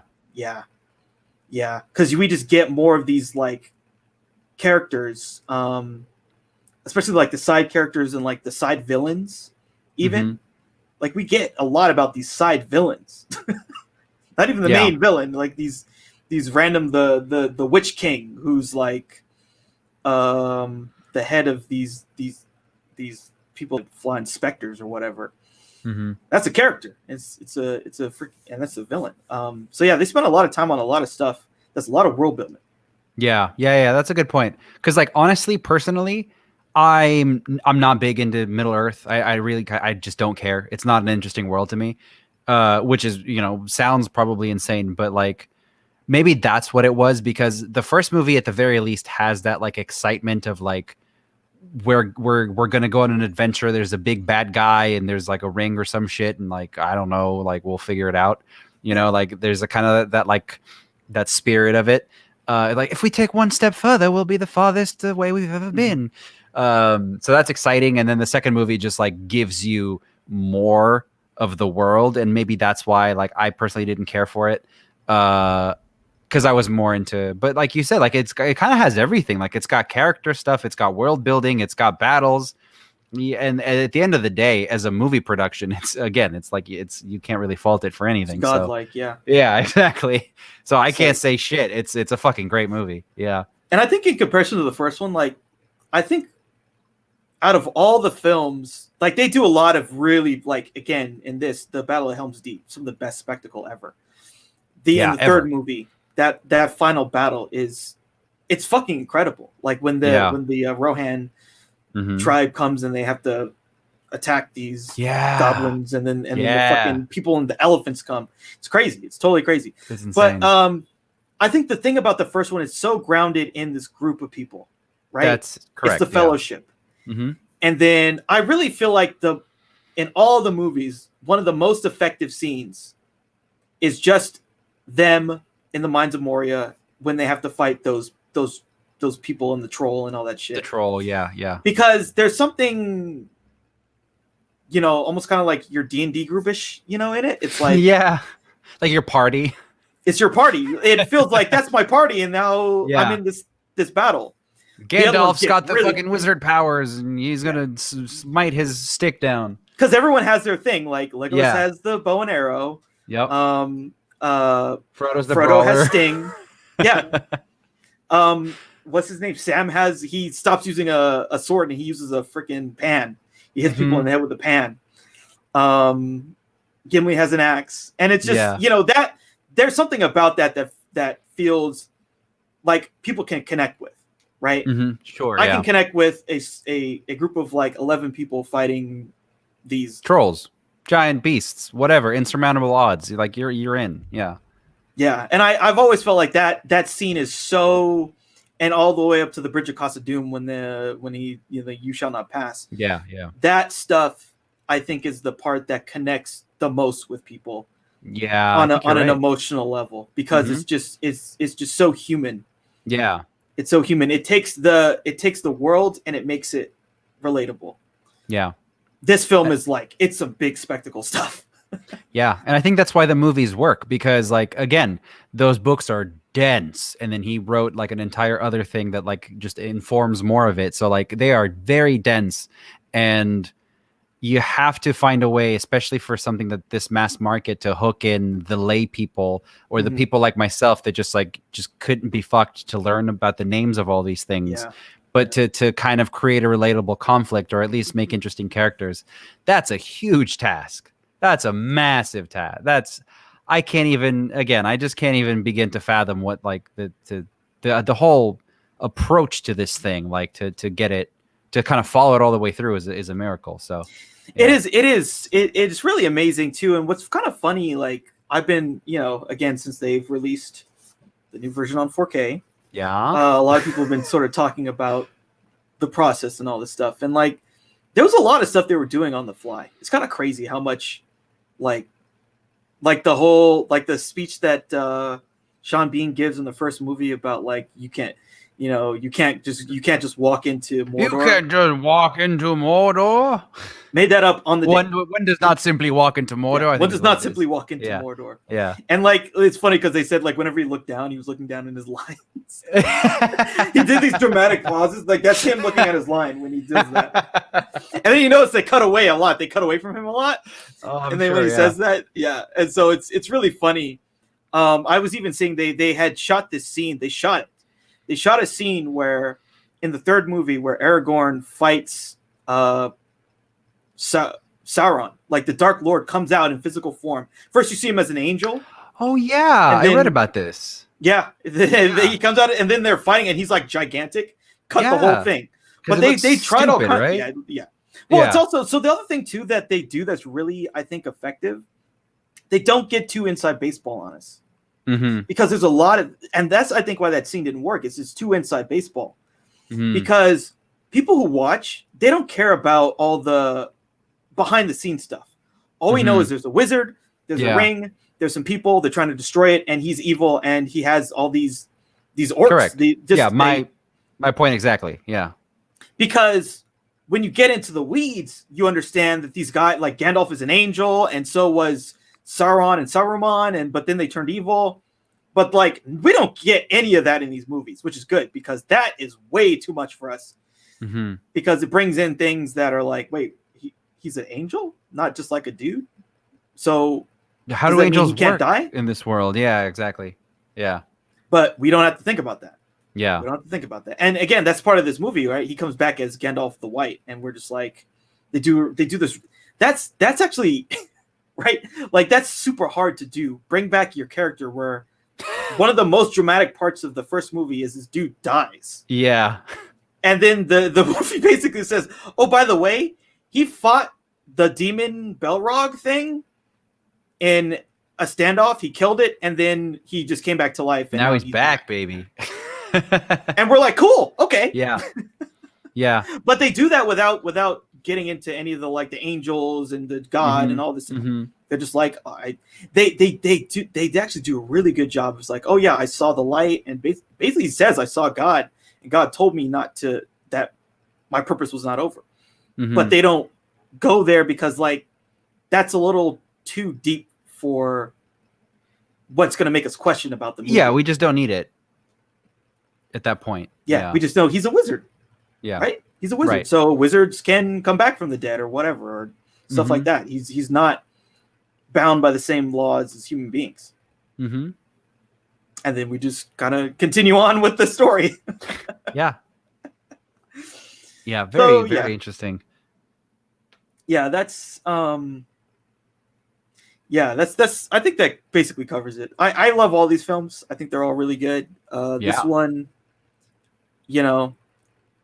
I guess you could say the worst of the three, but I think that they're all really, really strong. I think it doesn't matter. Yeah, I think maybe the public, like the opinion is softened on that, but like I really don't think it matters because if you watch it all together as like an entire thing, then like it's you can't just say that I don't like the middle part or like that one's it's the bad one because it's all a base level of quality and achievement. That's so high.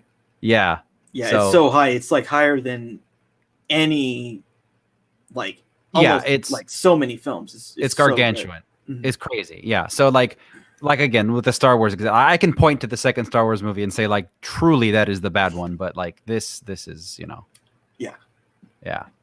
All right, cool. Yeah. So what's your number 51? My number 51. Oh baby, yeah. Let's take it back to the NC-17. This is a hard NC-17, like the hardest they've ever had to fucking pass. This is Abel Ferrara's Bad Lieutenant, with Harvey Keitel, co-written with Zoe Lund, who Zoe Lund, if in herself is such a character. You should read about Zoe Lund because she made a couple movies, but she was like she was some kind of artist, based out of New York. She died very young, very tragically. She's in this movie, and she basically exists in this movie just to like feed Harvey Keitel drugs. They're freebasing cocaine. They're shooting up heroin. Have you seen Bad Lieutenant? I think I've only seen parts of the other one. The other one? Nicolas Cage. Unrelated. They're not even there. It's not a series. It's not the same thing. It's not even related at all. It's related in that there is a lieutenant that does bad things. This movie is fucking insane. This movie is like the hardest NC-17 I've ever seen. There's a scene in this movie. There's an extended scene in this movie where Harvey Keitel pulls over two teenage girls, and because he's a cop, and he acts like a real piece of shit to them. He's like, "Oh, what are you doing out here? You've been drinking?" They're like, "No, we're sorry. Like, we don't. Do you have your license? You want to call your father? We're gonna call your father." And they're like, "No, please don't call our father." He's like, "All right." And then he finesses them into basically, he gets one of the girls to like show him her ass, the other one to make like blowjob shapes with their mouth while he like jerks off and says like, "Oh yeah, you ever suck a guy's cock? Yeah, you do it." So like, this is the dirtiest movie, like by far the dirtiest movie. Like so the premise of the movie is a nun gets gang raped. And so it's all there. And so like this nun gets gang raped in a church by like four dudes. And then Harvey Keitel, and Harvey Keitel is the guy who gets assigned to the case. And Harvey Keitel is out here pulling over teenagers and jerking off in front of them and freebasing cocaine with other women. There's a threesome in this movie that he has where he just like, there's this great scene where he like operatically poses with his cock out. It's incredible. This movie, I can't put into words how batshit crazy this movie is. And it is by far the farthest out there that Harvey Keitel's ever gone. He went through a phase in the early 90s where he was like showing his dick a lot. I think his dick is in the piano as well. But don't ask me why I know this. But it's basically about the most debased, dirty a human being could possibly get. Yeah, is what this movie's about. And the angle with the nun is that after this nun has all this horrible shit happen to her, she is unshaken. They cast her to be hot, basically. Like, it feels kind of weird, but like that she's a nun, but she's also like by far the most attractive nun in the whole movie. So like they cast her to be like, she kind of doesn't fit in the role at all. But even after all this horrible shit happens to her, she is even more 110 like convinced that like it's all part of God's plan, and like she continues to pray and whatever. And so she is the kind of object of like this spirituality that is like unshakable. And then Harvey Keitel being assigned this case, who basically all he does, it's like Uncut Gems tried to do a little bit of this, where like you've got the guy out there running nonstop, collecting bets and doing all this crazy shit. It's like Harvey Keitel's doing that, but like a lot worse shit in this movie. And so basically it's about kind of like, is this man redeemable at all, just in any way, shape or form? And so he kind of starts to question some of the stuff that he does by getting in contact with this nun who's had like the most horrendous thing. And again, they show it in this movie, just the most intense, horrendous thing happened to her. And she's unshaken in her beliefs. And all he can think of is like, how do I score, the next bag of H, and I'm going to murder these motherfuckers for what they did, right? Like he is not going to bring these guys in. Yeah. He's not. He's the type of guy who's going to find them, kill them, and then steal the drugs off of them, and then like hide the evidence, and then go to his like girlfriend and freebase. Yeah. So that's the kind of guy that he is. I highly recommend this movie if you're into like just seeing how debased a movie like this can get. I mean, it's how far someone can go. Yeah, it's done in the style. I mean, it's 1992, I believe. So it's in that style of like Reservoir Dogs, or like it's got, it's in that era. But it's by far the most extreme of any of these of the crime movies that were made at the time. And again, he was into producing this stuff too. Keitel, he was just like Keitel, he was all about it. No, but, well, Abel Ferrara, we were talking about King of New York. I mean, that's the kind of shit that he makes. This is a lot, in a lot of people's opinion, like his magnum opus is this movie. So, again, like coming in right around the top 50 here. Now we're starting to get into the stuff that really, really tickles me, which is just the most depraved things. Yeah. But like not necessarily, because it's not like the movie is not 100%. It's not all about like how can we shock the viewer? What can we do to make it as this, gross as possible? It's all part of the character. It's all kind of like it all lives in that world. And like you can certainly see how a power-hungry, corrupt maniac will pull over people and take advantage of them and, do all like you hear about it all the time. And so this being done 30 years ago just happens to be, it's just the thing, like we said, like within systems of power, there's always going to be corruption. And so that's kind of what this is about. And then the ending of this movie is just one of the greatest kind of like spiritual like payoffs. As like this guy, as horrible as I made him sound, like he gets everything he deserves in this movie. It is a great, because he's at a point where he's talking to this nun, and maybe he'll turn a corner, maybe he won't, and then he's got to go out and make one last deal, and it is a great ending to this movie. And I fucking love this movie. Highly recommend it. Again, Zoe Lund co-wrote this movie, and this woman was I think she is basically this character. She was this character in real life. I read up about her a little bit. I mean, she was a massive heroin addict who produced some really interesting. She was in a couple movies. She wrote a couple screenplays with Abel Ferrara, I think. But she ultimately died of an overdose. I mean, she was like on the fringes for sure. But these are the types of people that like I'm interested in, and the types of movie that I really like. So Bad Lieutenant, divorced from the Nicolas Cage Werner Herzog movie, that was a more absurdist take. That was a more like just kind of like let's get silly with it kind of. This is a very kind of grounded thing. But like that scene where he's just like the Harvey Keitel's dick acts, dude. Like his dick is acting in these scenes. Like he's so good in this movie. He's like, he goes out there like more than, like him and like Willem Dafoe, I feel like are the type of people who would be A-listers and then do these kinds of movies as well. Like really do it for the craft and for the craft alone. Yeah, I feel like the Zoe Lunds are like the untold heroes of cinema, just creating this craziness. Yeah, the crazy, exactly, the crazy artists that like are not in it for the fame. They're just in it for the fucking art of it, whatever it takes, So yeah, I don't know. It's interesting, but I really like Bad Lieutenant. It is a hard, like this movie. When I don't remember who made it originally. I don't know if it was, I think he like funded it independently, but when he was trying to release it, like I think there was a thing on the Blu-ray where like nobody was going to release this movie. Yeah. And it doesn't matter that you have Harvey Keitel on board, and there's a couple other good actors in this, I think, like known actors from the time, but like Paul Calderon's in it. He was in Pulp Fiction. He's one of the cops that he works with, but no one was going to touch this thing. Like even the censors were like, to get an NC-17, they had to cut stuff out of the movie.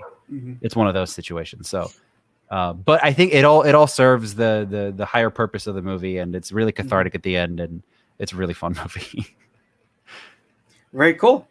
Yeah, I think that just about covers everything. My internet died, but the show must go on. The show must go on. Yeah, we'll get those timestamps up, and hopefully it shouldn't be a problem.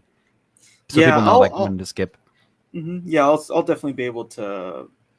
I think I could probably edit out the dead air. Oh yeah, cool. So yeah, well, thanks a lot, everybody. So we'll be back again in a bit. We'll try to continue the series and then talk about some new releases and some director's cuts. Big round of applause. We made it halfway through this thing. We did. We made it halfway through this thing. Where we're officially in the top 50, where at least for me things are going to get really weird. So cool. Cool. Yeah. It's been really interesting, like the mix of films. That's what I've enjoyed is like there's been a lot of discussion that's it's not like we agree on everything. Oh, well, sir. I mean, no one's ever going to agree on everything. Yeah, but like some of the like peripheral conversations are like really kind of like enriching a lot of the stuff. Basically, you could talk about I feel like you could put a different 100 movies in here and it would still be just as like you could have these conversations about all any movies. So yeah, totally. Yeah, totally cool. Yeah, so check us out again soon, guys. Thanks a lot for stopping by, and hope you have a good one. Yeah, see ya.